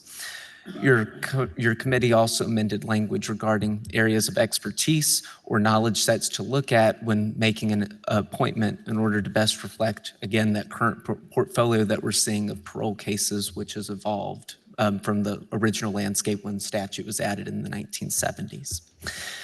In subsection A3, in order to keep statute consistent with the proposed membership changes, the committee striked language regarding alternate members and the responsibilities of the chair and director in assigning parole case assignments. In subsection B, it's important to note that the committee preserved the current language in statute regarding a quorum for the board at 3 members. By changing the composition of the parole board away from the 2 alternates, we're not increasing the number required to review a case's merit, but to more evenly disperse the board's work among the different members. In subsection C, we made some minor housekeeping language changes that were applied to make it consistent with statute. In subsection B, the committee clarified that the parole board shall be required to attend trainings designated by the director in collaboration with the chair on an annually recurring basis. This will keep the board's membership on a consistent timeline on understanding the wide-ranging legal structure behind the parole meetings. Now in section 3 of H559, now we're moving towards the bottom of page 1001. We made amendments to Title 28 VSA, section 455, which governs the director's position. This includes a new subsection E, which states the director's responsibility for organizing the training in collaboration with the commissioner of DOC and the chair, but also clarifying in statute that the director's responsibility includes maintaining the overall function of the board, the legal compliance component, and the implementation of policies and procedures for the board, given the full-time clerical function that the director of the board serves to aid in their caseload management. Now on section 4, now we're on page 1002 of today's calendar. The bill creates the Parole Board Legal Counsel Pilot Project. The main points highlighted in subsections, this is A1 and A2 of section 4, support the annual training programming for the board with the topics related to, but not limited to, due process procedures and parole violations, but more discretion given to specify that legal advice is needed as it relates to the board's hearings. In section 4, subsection B and C, we clarify the request for proposal to contract for legal services for the board in conjunction with the Office of the Attorney General so that they work with AHS to execute the terms of the contract. This section also includes that beginning in fiscal year 2028, the state budget, that AHS and DOC shall coordinate with the director to evaluate the board's level of need for resources regarding legal support for parole cases. Before the training implementation, section 4, subsection D requires that the director of the parole board deliver a report to the House Committee on Corrections and Institutions detailing the pilot project's operation and any additional recommendations as it relates to legal support and resources for the board, evaluating whether this is adequate for improving the board's casework. Section 5 of the bill, this deals with carry forward from fiscal year 2027, where we'll be appropriating $25,000 from the 2026 general fund. Appropriations, again, as a carry forward for the purpose of hiring external legal counsel to fill the interim gap in third-party legal services. In addition to that, Section 6 of the bill has $50,000 appropriated to the Department of Corrections for fiscal year 2027 for the stated purpose, as I put in Section 5, for a total of $75,000 towards the pilot project. So that covers Section 5 and Section 6. Now moving on to Section 7 on page 1003, requires the director to submit a proposed budget to the Commissioner of DOC and the Secretary of AHS that makes the parole board's budgetary process more independent from DOC and AHS while still embedded within the respective entities. And finally, Section 8 states the bill will take passage or shall take effect on July 1st of 2026. Madam Speaker, your Committee on Corrections and Institutions took extensive testimony in January and February on H559 and heard from the following 13 witnesses. I'll read from this other list real quick. Director of Policy and Program Integration with AHS, Principal Assistant and Communications Director with AHS, Staff Attorney with AHS, Chief of Agency of Human Services Unit with the Attorney General's Office, or representing the Attorney General's Office, Assistant Attorney General with the Attorney General's Office, General Counsel for the Department of Corrections, Deputy Director of Field Services with the Department of Corrections, Interim Commissioner with the Department of Corrections, Communications Director for the Department of Corrections, Legal Counsel with the Office of Legislative Counsel, Director of the Vermont Parole Board, Chair of the Vermont Parole Board, Member of the Vermont Parole Board, and the sponsor of the bill. Madam Speaker, your House Committee on Corrections and Institutions approved H559 on a vote of 10-0-1 and recommends that the House pass H559 as presented today, and we ask for the body's support. And now speaking for the Committee on Appropriations, member from Underhill. Thank you, Madam Speaker. Your House Appropriations Committee reviewed H559 with Legislative Counsel and the Joint Fiscal Office. There is an appropriation of $75,000 in H559. $25,000 will come from a FY26 carry forward of a DOC suspended program, along with an FY27 appropriation of $50,000. The House Committee on Appropriations favorably recommends H559 as amended by House Corrections and Institutions on a vote of 11-0-0, and we ask for the body's support. Thank you.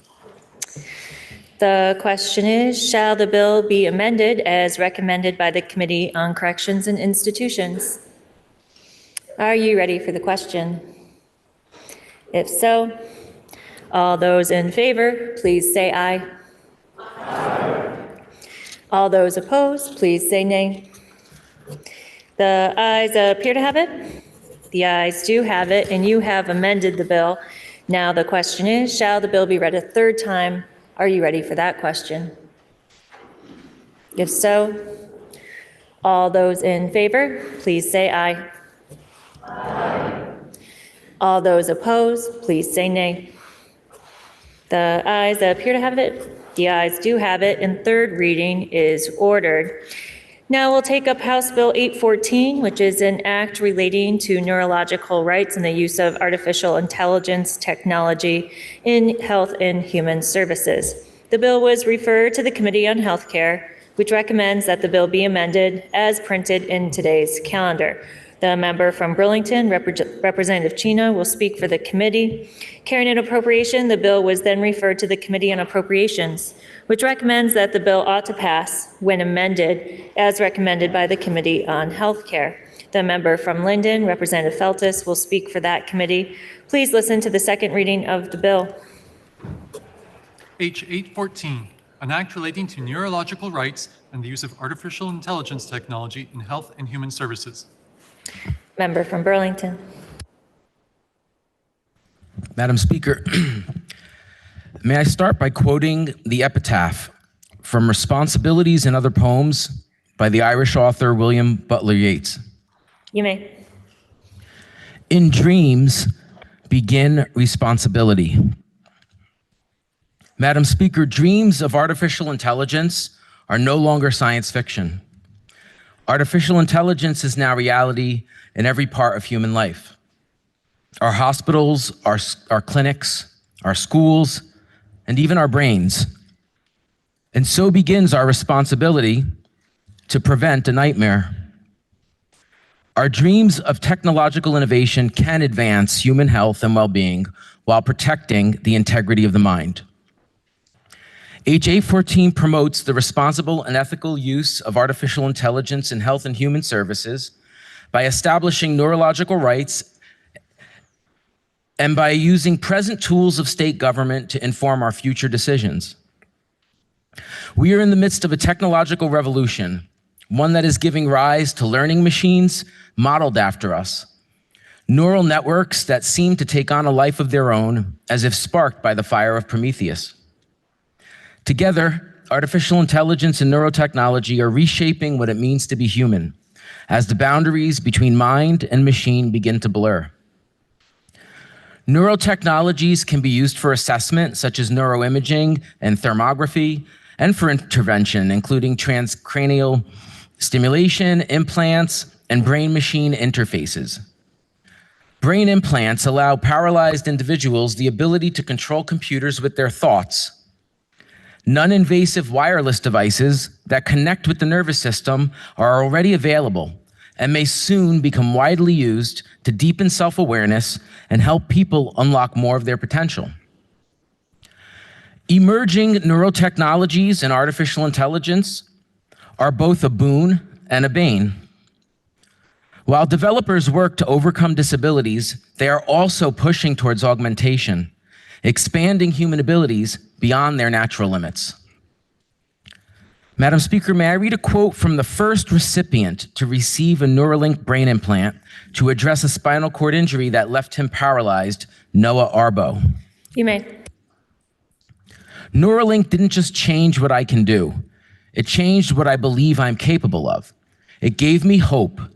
It gave me purpose. And for the first time in a long time, I'm excited for what's next.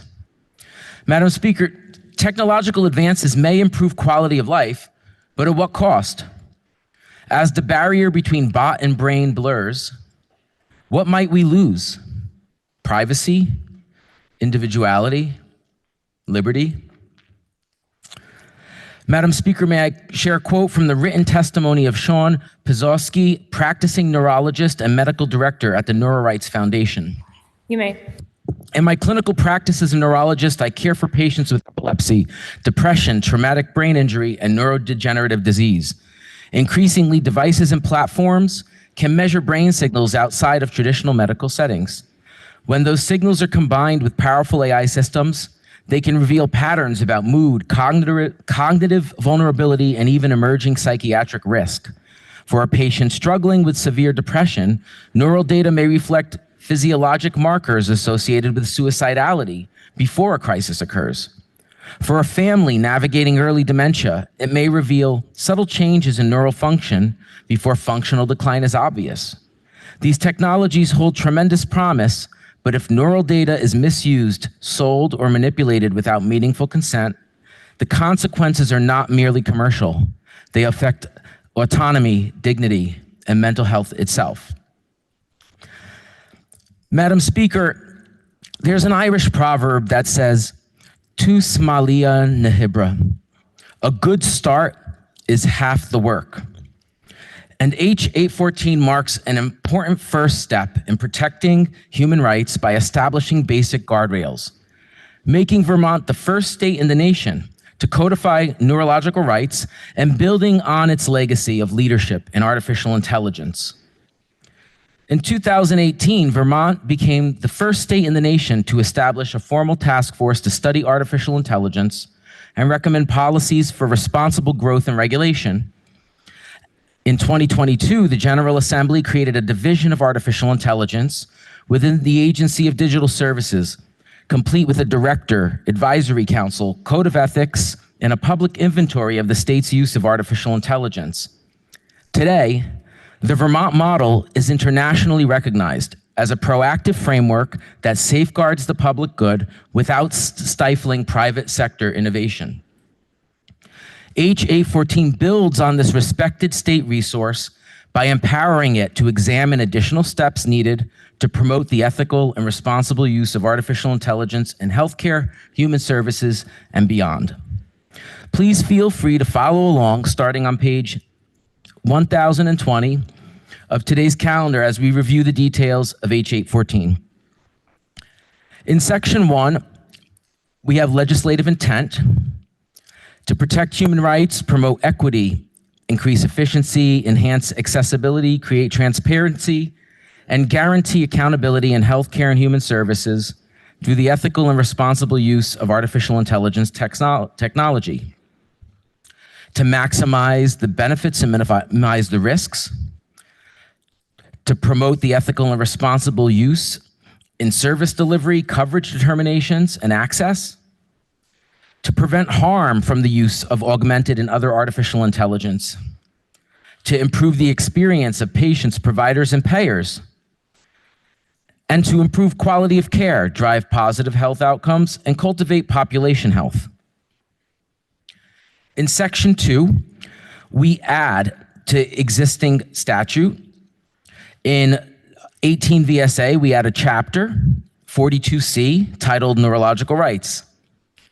And what this does is this is the codification of the rights in Vermont law. And these rights would be mental and neural data privacy, freedom of thought, non-discrimination in the development and application of neurotechnologies, change an individual's decision regarding neurotechnology and determine by what means to change that decision, protection from neurotechnological interventions of the mind, and from unauthorized access to or manipulation of an individual's brain activity, and protection from unauthorized neurotechnological alterations in mental functions critical to personality. Now, in section 3, this is where we use the existing structure of government to help us make our future decisions.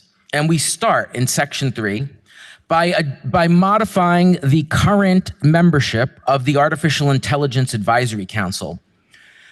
There is existing statute 3 VSA 5023 that determines the membership of the council, and what we are doing is amending that membership.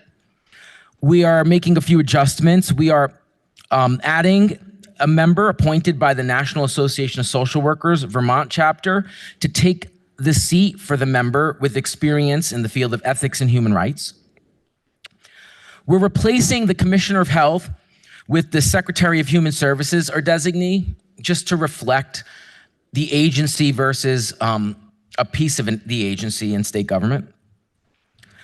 We are adding a member with experience in healthcare appointed by the Vermont Medical Society, and we are adding a member with experience in public education appointed by the Vermont National Education Association. And we are adding the state treasurer or designee, and one member with relevant knowledge and experience appointed by the governor, because we are shifting the governor's appointee from a seat that's focused on ethics and human rights to a member at large.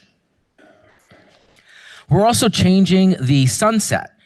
Currently in statute, the Artificial Intelligence Advisory Council would be sunset or be repealed on June 30th, 2027. We're extending that to 2030 because we feel there is more work to be done by this council. And then we are asking this existing council with modified membership to provide a report. And this report would review the guidelines and recommendations from the American Medical Association, the National Association of Social Workers, the National Education Association, and other relevant professional organizations regarding the use of artificial intelligence in healthcare, human services, education, public participation, and public finance. And one may wonder why public participation and public finance and education. This is because healthcare and human services intersect those realms.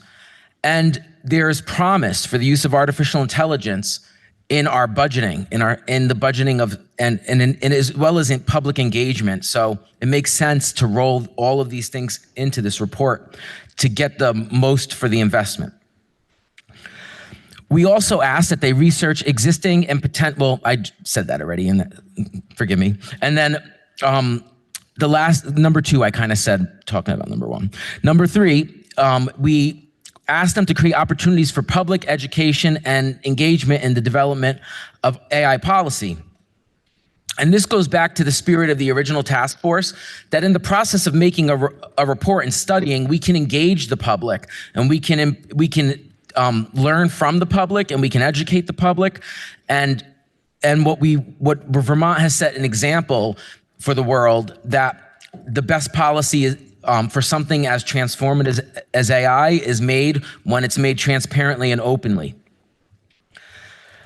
We asked that the report be submitted by January 15, 2027, and we give some specific directions around the recommendations. We're asking for any recommendations for statutory changes related to protections for neurological rights and neurotechnologies, guidance on the use of generative AI by regulated professions, regulation of artificial and augmented intelligence and health insurance utilization review processes. We ask that they summarize additional ways that the government can promote the ethical and responsible use of AI in health and human services. And in education, we ask them to propose any pilot projects that improve public engagement in public finance, and any reasons for further delaying or removing the 2030 sunset. So we're asking them to weigh in on if they need more time, or if we're wrong delaying the sunset, because we could always move it up. And then the effective date in section 5 is on passage, and this is so that the new members can get right to work and jump in to the current council and get started, because we're giving them quite a heavy task here at a very important moment in history. Madam Speaker, your House Health Care Committee heard from the following witnesses: the Deputy Chief Counsel, Office of Legislative Counsel, the legal advisor of NeuroRights Foundation, the executive director of the National Association of Social Workers Vermont chapter, the president of the Vermont Psychological Association, the director of policy and legislative affairs from the Attorney General's office, the chief healthcare advocate from Vermont Legal Aid, the director of artificial intelligence from the state of Vermont, the medical director of the NeuroRights Foundation, the chief data and AI officer from the state of Vermont, the political director of the Vermont National Education Association, the vice president of political education from the Vermont Federation of Nurses and Health Professionals, the executive director of the Northeast Kingdom Human Services, the director of legislative affairs from the Office of the State Treasurer, and the deputy executive director of the Vermont Medical Society and Vermont Psychiatric Association. Madam Speaker, the vote was 9-1-1, and your House Healthcare Committee respectfully asks for your support. Thank you. And now speaking for the Committee on Appropriations, member from Linden. Thank you, Madam Speaker. The House Appropriations Committee heard the bill, number 814, from the Healthcare Committee. We heard from the presenter of the bill and from JFO. And as was noted, there is an existing advisory council. However, certain members are being changed, and those members would require a per diem. However, the number is so small, and we felt that those changes could be accommodated within the budget of the Agency of Digital Services. And it's the director of the Division of Artificial Intelligence at ADS that works with this group. So we feel there is a de minimis financial obligation on this bill. Our House Appropriations Committee voted 11-0-0, and we urge you to pass the bill. Thank you. The question is, shall the bill be amended as recommended by the Committee on Healthcare? Member from Woodstock. Thank you, Madam Speaker. I'd like to inquire of the reporter of the bill. The member from Burlington is interrogated. Madam Speaker, thank you for the work on this. I just have a question about the perceived future role of artificial intelligence in public finance, as you included that. You mentioned it, but I was hoping you can expand on that a little bit. The committee didn't hear extensive testimony about this, but I've looked into the issue, so I can give you a specific example. The government of Slovakia is currently using artificial intelligence to create their federal budget. So there are examples in the world where people are using AI to help them craft budgets. AI can crunch numbers quickly. It can map out projections quicker than human actuaries. So in conversations with the Treasurer's Office, there is an interest in exploring what those options are and seeing if there's any ways Vermont might use AI to improve the efficiency and effectiveness of our budgeting processes. And this could be applied not only for the General Assembly, but we might be able to have healthcare systems, healthcare organizations use it. We also might be able to have school boards and school districts use AI to improve spending of public dollars. So there's a lot of potential there, and that's why it's included in the report, so we can get that information and take it into account. All right. Thank you, Madam Speaker. Thank you, member. The question is, shall the bill be amended as recommended by the Committee on Healthcare? Member from Northfield. Thank you, Madam Speaker. And this question may indicate a little bit of obtuseness or maybe lack of a neural link. But I'm finding, I'm confused by two things, the link between two things. And I'll explain a little bit before I ask the member my question. But I look at the first part and the intent, all the aspects of the intent have to do with artificial intelligence. I look at the second part and everything there is about neurotechnology. There's no reference to artificial intelligence. I look at the third section, which is all about the Artificial Intelligence Advisory Council. There isn't any addition or clarification of a different purpose. And in fact, the one new member is supposed to have relevant knowledge or expertise, but doesn't necessarily have to have any connection to neural data or neurotechnology. And then section 4 is about artificial intelligence. There are 9 different tasks, and only one of them references protections for neurological rights. So, Madam Speaker, I'm wondering if I could interrogate the member from Burlington just about the connection between artificial intelligence, which appears to be maybe the broader term, and neurotechnology specifically. That's the question. The member from Burlington is interrogated. Madam Speaker, I'm hearing a request to elaborate on the connection between neurotechnology and artificial intelligence. Yes, thank you. Neurotechnology relies on artificial intelligence in order to function. And so that's the main connection here, that without the, something else I'd like to point out is that artificial intelligence involves simulations of neural networks. So computers simulating the behavior of brain cells. So I hope that makes more of a clear link. So artificial intelligence and neurotechnology are linked in that way. I would even say that because artificial intelligence is neural networks, it's a form of neurotechnology, although, you know, we are still debating the definitions of these things, that's for sure. But I hope that helps, you know, just to understand that artificial intelligence itself is a simulation of the brain, and then neurotechnology and these interfaces, whether they're wireless or whether they're hardware that's inserted into the brain, that they would not function without the sophisticated artificial intelligence needed to process the data, because the amount of data behind brain functioning is immense. Madam Speaker, that is very, very helpful. I'm wondering about one comment. I was going to ask why there isn't a definition for neurotechnology. I may have partly heard the answer that it's not really agreed upon yet. So that changes my question. We're using a term about rights to your decisions about neurotechnology and so forth. Does that make sense to include it as a statutory right if we don't really have a definition for it yet?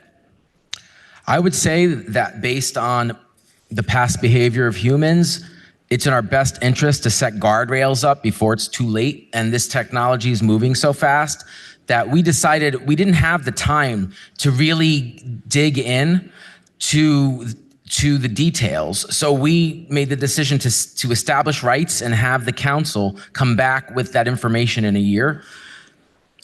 I hear the concern, and if it was a deal breaker, perhaps the committee could consider like an acting definition or something, you know, just to have something in law. I don't believe there is a definition in statute. Otherwise, I would have to consult with legislative counsel to confirm that. But I hear the members' concern about using a word that we haven't clearly defined. I will share, though, that it wouldn't be the first time that we put a word out there without defining it, and we're often, you know, our democracy is a work in progress, and we're always improving these things. So, thank you. I hope that answered your question. Thank you, Madam Speaker. That it's very helpful, and I do actually think, because of sort of no direct visible connection between these parts and the importance that I understand now between the different components, that it probably would be a really good idea for the committee to offer a definition on third reading, even if the definition is fairly broad and says it's an emerging definition or something like that, because then we're actually establishing some sort of meaning for a word that we're relating to as having, the state recognizes our rights in that regard. I thank the member. The question is, shall the bill be amended as recommended by the Committee on Health Care? Are you ready for the question? Member from Bradford. Thank you, Madam Speaker. I really appreciate the committee's work on this. I just have 2 questions. So the first question is, during JI Talk over the summer, we had the AI Council and the Cybersecurity Councils discussed and brought in, and really kind of tried to dig into the lack of legislative representation on both. And I was just curious if the committee took any testimony to kind of explore that. The member from Burlington is interrogated. Madam Speaker, we didn't, from my recollection, we didn't hear any witnesses suggest that we have a member of the legislature added to the council.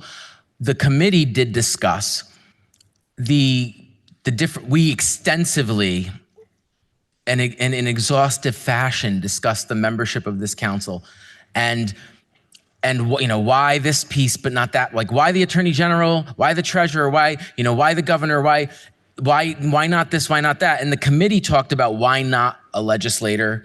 And my impression was we landed with, we were delegating our voice to the community members that we were adding. And that what we were hearing from the AI director and the chief data and AI officer was that they needed expertise from these sectors at this time in history and some direction from us to serve the state of Vermont in the best way possible. So I think that's the explanation I think that answers the question. Like, we didn't hear a specific request to add a legislative seat or seats, but we discussed the part that we as a body played, and we decided to give our space to the community and to our constituents with expertise in these fields. Thank you, Madam Speaker. Just one more question. Again, this is in line with the membership, and I'm just curious, the membership is very Vermont centric, which I totally understand, but in this space with so many of the states and even countries relying on kind of conversations and navigating this space and how the policy is playing out, I'm just curious if there was any discussion about having any national experts and or international experts that could help with this, so that we're not ending up creating definitions and things like that that are, I know that Vermont does this in some ways, every state does this, but trying to make sure that we're working off of collective efforts across the country and the world when we're trying to look at AI policy. Madam Speaker, your House Healthcare Committee did not discuss adding additional members to the council from the national or international level, but we did discuss how there are national and international guidelines. For example, our neurological rights were modeled on United Nations recommendations for neurological rights. So we used an international standard in the language for those rights. And we asked the council to review the national standards of doctors, MDs, educators, and social workers, and other professional organizations, and we ask them to include other stakeholders with the intent that there would be inclusion of those beyond Vermont. So we didn't want to add more members to the council. It's already, there were some members of our committee who were concerned about us making the government bigger, and that's valid. Like, we added a few seats. It was a difficult choice to decide who we add and who we don't, because we got a request list of maybe 14 organizations wanting a seat, local organizations, and it felt a little like King Solomon. You had to make a tough choice about who gets added. So that being said, the spirit of the bill is inclusion. It's to include the public. It's to look at the national level, look at the international level, and ultimately play a part in humanity's decisions at this moment in time. I did want to mention or address the concern about definitions. We did talk about the issue with definitions and how definitions are evolving and how it's hard to define artificial intelligence, and how in Vermont statute, as artificial intelligence intersects various sectors and starts crossing silos, that we need to make sure there's some coordination. And we were assured by our competent legislative counsel that they are internally working on trying to make sure that definitions are coordinated across committees as we pass AI legislation, just to address that concern. But I think it would be safe to say that the committee welcomes the international perspective into the decisions of this council, even if they don't have a seat.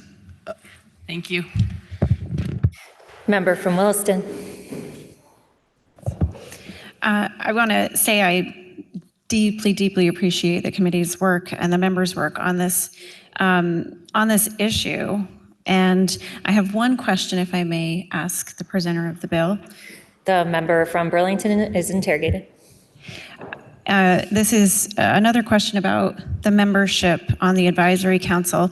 I wonder if the committee heard testimony or had conversation about the importance of independence when it comes to the members on the committee, or on the advisory council rather, speaking specifically of, the member with experience in healthcare, member with experience in public education, and the member with relevant knowledge and expertise appointed by the governor. Was there any conversation about ensuring that those folks were not, do not currently or have not ever accepted funding from the AI industry?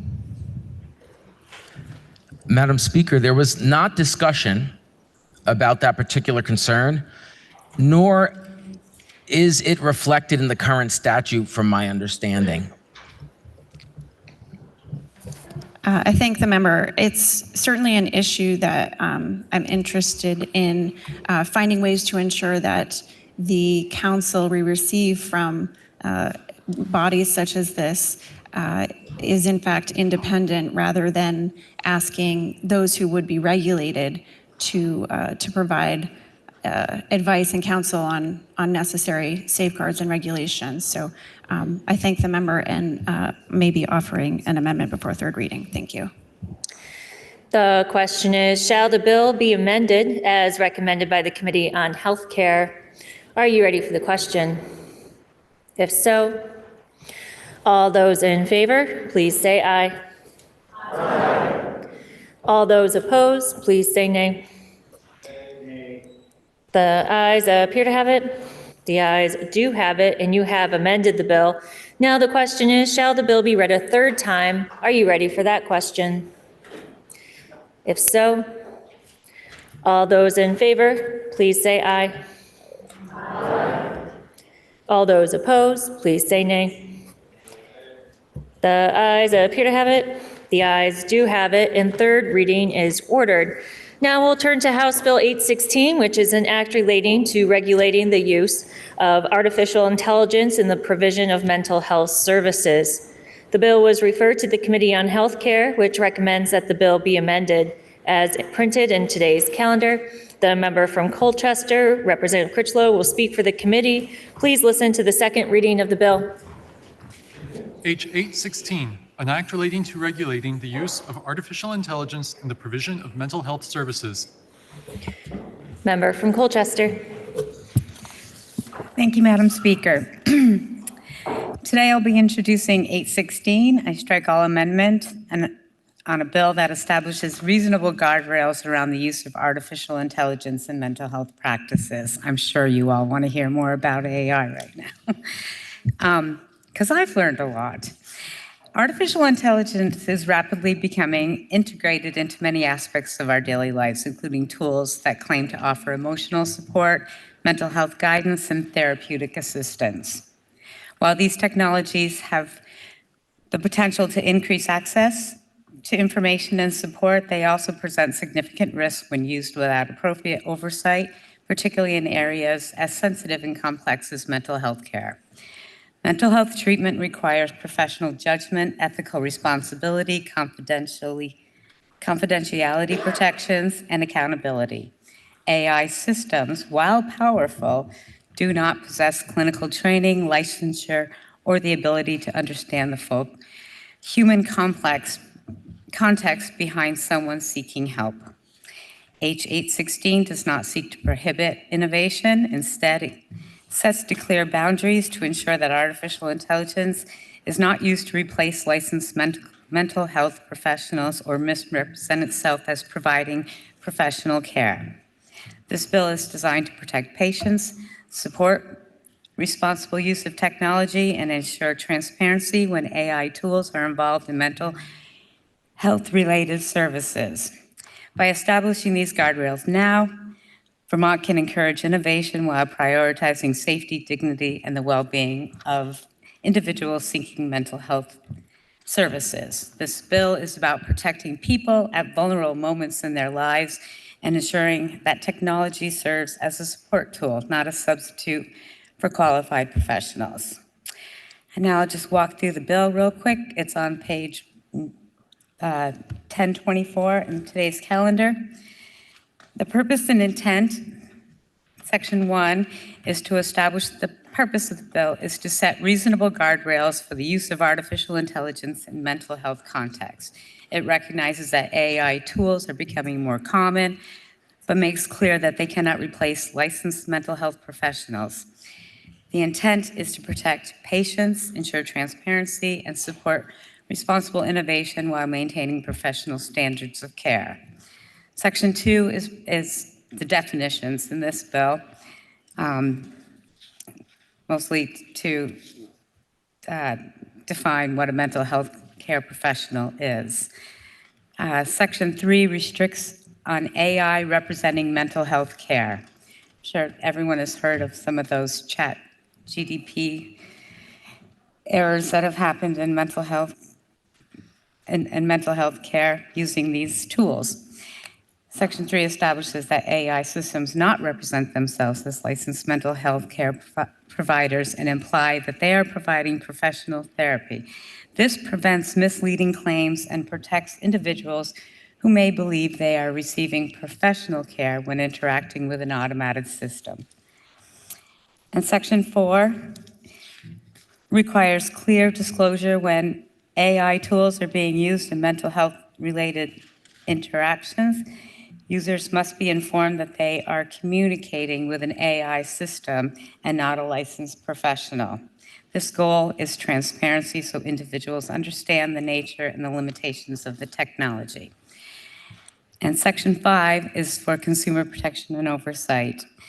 It outlines enforcement and consumer protection provisions. It allows appropriate oversight bodies to address violations and ensures that companies deploying AI mental health tools comply with the safeguards established in this bill. Section 6 is the effective date will take place on passage.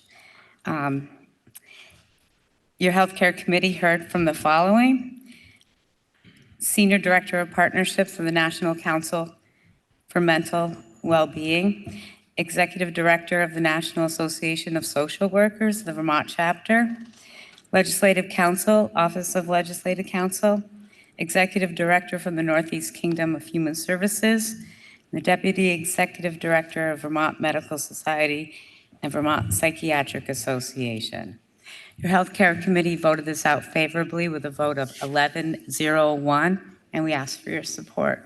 Thank you. The question is, shall the bill be amended as recommended by the Committee on Healthcare? Are you ready for the question? Member from Northfield. Thank you, Madam Speaker. I was struggling to follow along, and I just wanted to check. Does the bill have 5 sections or 6 sections? The member from Colchester is interrogated.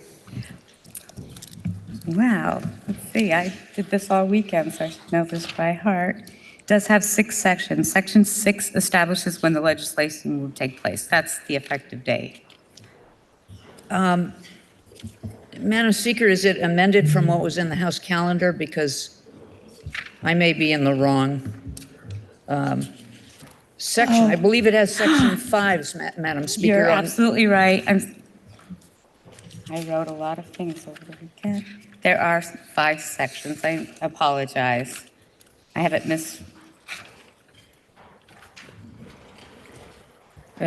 Thank you, Madam Speaker. I think I connected what was being described as it was being explained. I just couldn't connect it with the language, and I think I'll be all right. Thank you, Madam Speaker.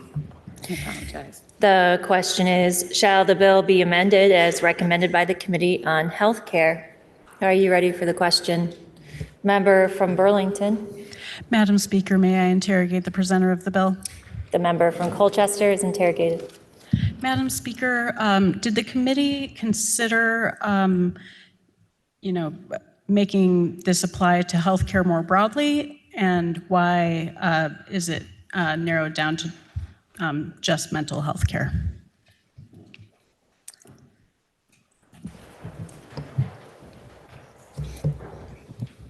I'm going to refer this to Daisy, please. I'm sorry, the representative from Winooski. The member from Colchester yields to the member from Winooski. Madam Speaker, the Committee on Healthcare did consider applying these important changes in statute to the more broader healthcare system. However, because of the newness of the topic material, artificial intelligence, we wanted to be sure that we investigated every piece of how this impacts practitioners as well as patients. So we decided to do it more narrowly first, just looking at mental health. Thank you, Madam Speaker. The question is, shall the bill be amended as recommended by the Committee on Health Care? Member from Colchester.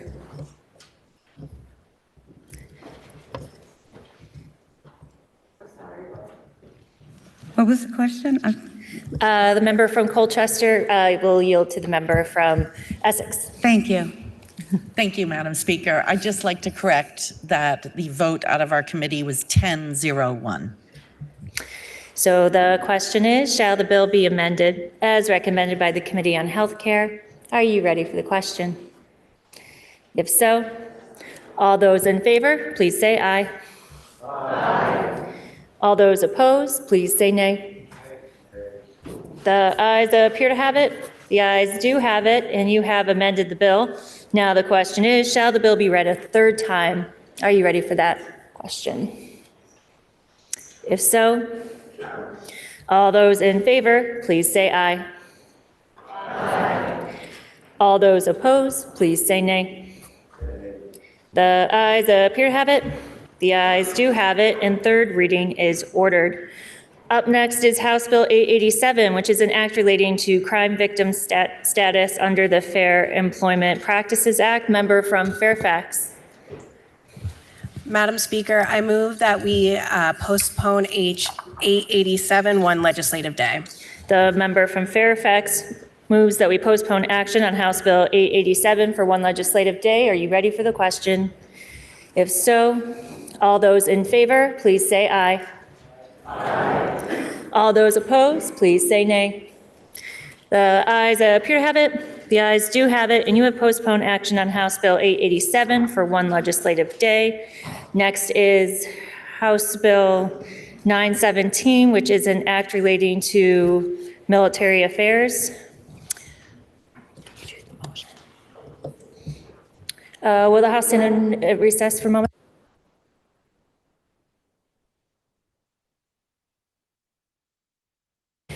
Will the House please come to order? Member from Charlotte. Madam Speaker, I make a motion that we postpone action on H 917 for one legislative day. The member from Charlotte moves that we postpone action on House Bill 917 for one legislative day. Are you ready for the question? If so, all those in favor, please say aye. Aye. All those opposed, please say nay. The ayes appear to have it, the ayes do have it, and you have postponed action on House Bill 917 for one legislative day. May I please see House leadership up at the podium, and will members of the House Education Committee please meet in the well of the House? The House will stand in recess.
Will the House please come to order and members kindly take their seats?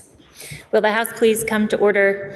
Members, our final bill on the action calendar today is House Bill 542, which is an act relating to terminating testing of schools in Vermont for PCBs prior to third reading. The member from Northfield will offer an amendment. My understanding is that she is not offering the amendment in the calendar. She is offering an amendment that the first assistant clerk emailed to members at 10:54 today. This amendment is also posted on the House Overview webpage, and paper copies are available at the main table. Member from Northfield. Madam Speaker, I think people may recall on Friday we were on second reading of this bill, and I expressed some concerns about not having updates on the possible health impacts. We made an original decision balancing health versus cost. We now realize the cost is a whole lot more than we might have envisioned. But I think if we're making a cost-benefit decision, we need to know the update on anything new or better known about health impacts as well. And so that's the simple thing this amendment does. Madam Speaker, there's already a Part D, and that's all the existing language. There's no change in D1, except that it's now D1 instead of just D. And that's the language about the Secretary of Natural Resources bringing back a remediation plan and therefore what it might take to do this long term. But part 2 is new, and that just says in the same timeline, in time for next January, the start of a new session, the Commissioner of Health shall review and update the Commissioner's assessment of the health impacts on students and staff of airborne PCBs in our schools in the state. So Madam Speaker, I think this really addresses that concern of having both sides of an issue when we go through decision-making on even very high-cost potential extension of initiatives. So I ask for the body's support. Member from Cornwall. Thank you, Madam Speaker, and thanks to the member from Northfield for coming into our committee this morning. We had a really great conversation about these issues, and ultimately sort of found ourselves working together toward the amendment you see before you. There's certainly no doubt that more information is a good thing. We think that this additional amendment to the bill is a very positive feature. And in a straw poll, we voted 11-0-0 to find this amendment friendly. The question is, shall the bill be amended as offered by the member from Northfield? Member from Norwich. Thank you, Madam Speaker. May I just interrogate the member from Northfield? The member from Northfield is interrogated. Member from Northfield, in this section 1A, number 4, you have a recommendation of whether PCB testing of indoor air in public schools and recognized schools should continue. You do not mention approved independent schools. I'm just wondering about the logic of that. Madam Speaker, you referenced section A, and that is not a part of the amendment, so you would be looking at existing language? Okay, thank you. My apology. Member from Norwich. One more question. I wondered if there was any consideration, if we are doing a look back on impacts, was there any consideration of looking at an impact on learning associated with disruption? I know that we've had school districts that began the school year outdoor in tents and had their beginning of the year disrupted. I didn't know if looking at disruption was also part of this consideration. No, Madam Speaker, you may have seen in the calendar, I had a much longer amendment initially that drilled down into all sorts of details and probably would have been a lengthy, if even possible to achieve and perhaps expensive sort of study to come back next January. And it seemed at this stage to be more appropriate to just look at the basic, what would remediation be and what would the health impacts be. Clearly, next session, before the current time frame of the underlying statute expires that July, I would think the relevant committees would dig down much further into all of the different impacts, both fiscal and health of all types. Thank you, Madam Speaker. The question is, shall the bill be amended as offered by the member from Northfield? Are you ready for the question? If so, all those in favor, please say aye. Aye. All those opposed, please say nay. The ayes appear to have it. The ayes do have it, and you have amended the bill. Please listen to the third reading of the bill. H 542, an act relating to terminating testing of schools in Vermont for polychlorinated biphenyls. The question is, shall the bill pass? Are you ready for the question? Member from Cornwall. Thank you, Madam Speaker. Just before the vote, I wanted to clarify a comment that was made in our previous debate by a member about the impact of this on the Attorney General's lawsuit against Monsanto. I just want to clarify that, first of all, the Attorney General's suit involves much more than just the airborne PCBs in schools, but talks about PCBs in water, PCBs in soil, and PCBs elsewhere in the environment.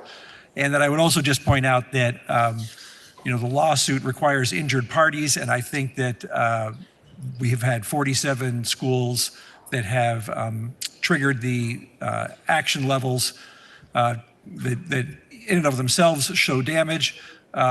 And you can probably extrapolate from the data that's been collected, which has been enormous throughout the process, as well as contributing to the state's case. Thank you. The question is, shall the bill pass? Are you ready for the question? If so, all those in favor, please say aye. Aye. All those opposed, please say nay. The ayes appear to have it. The ayes do have it, and you have passed the bill. Members, that completes the orders of the day. Are there any announcements? Member from Dover. Madam Speaker, during debate on H 849 last week, I expressed strong support for the bill, and that support continues.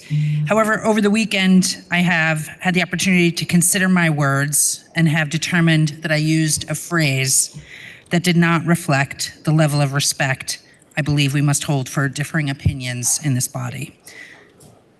I pledge to this body that I will continue to work to hold myself to a high standard in that regard. Are there any further announcements? Member from Swanton. Madam Speaker, there is a certain member from Bennington who's not a fan of announcements, but being that it's his birthday, if we clap loud enough, maybe he'll hear us in his committee room. Thank you. Happy birthday, member.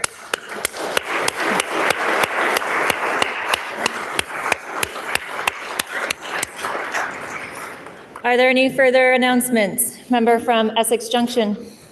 Madam Speaker, House Democrats will caucus in room 11 at 1:15. Thank you. Member from Poultney. House Republicans will not caucus. Member from Burlington. House Progressives will not caucus. Are there any further announcements?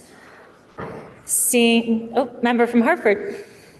Thank you, Madam Speaker. Apologies. Will the House please come to order?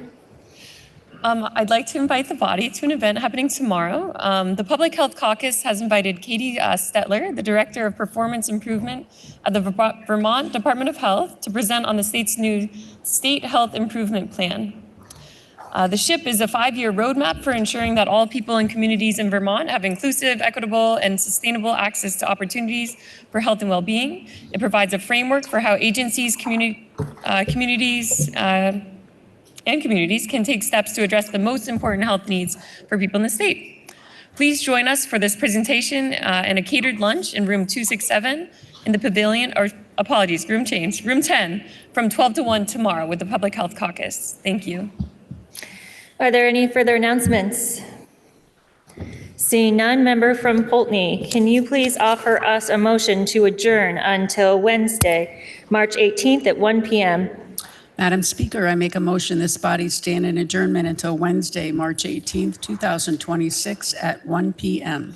You have heard the motion. Are you ready for the question? If so, all those in favor, please say aye. Aye. All those opposed, please say nay.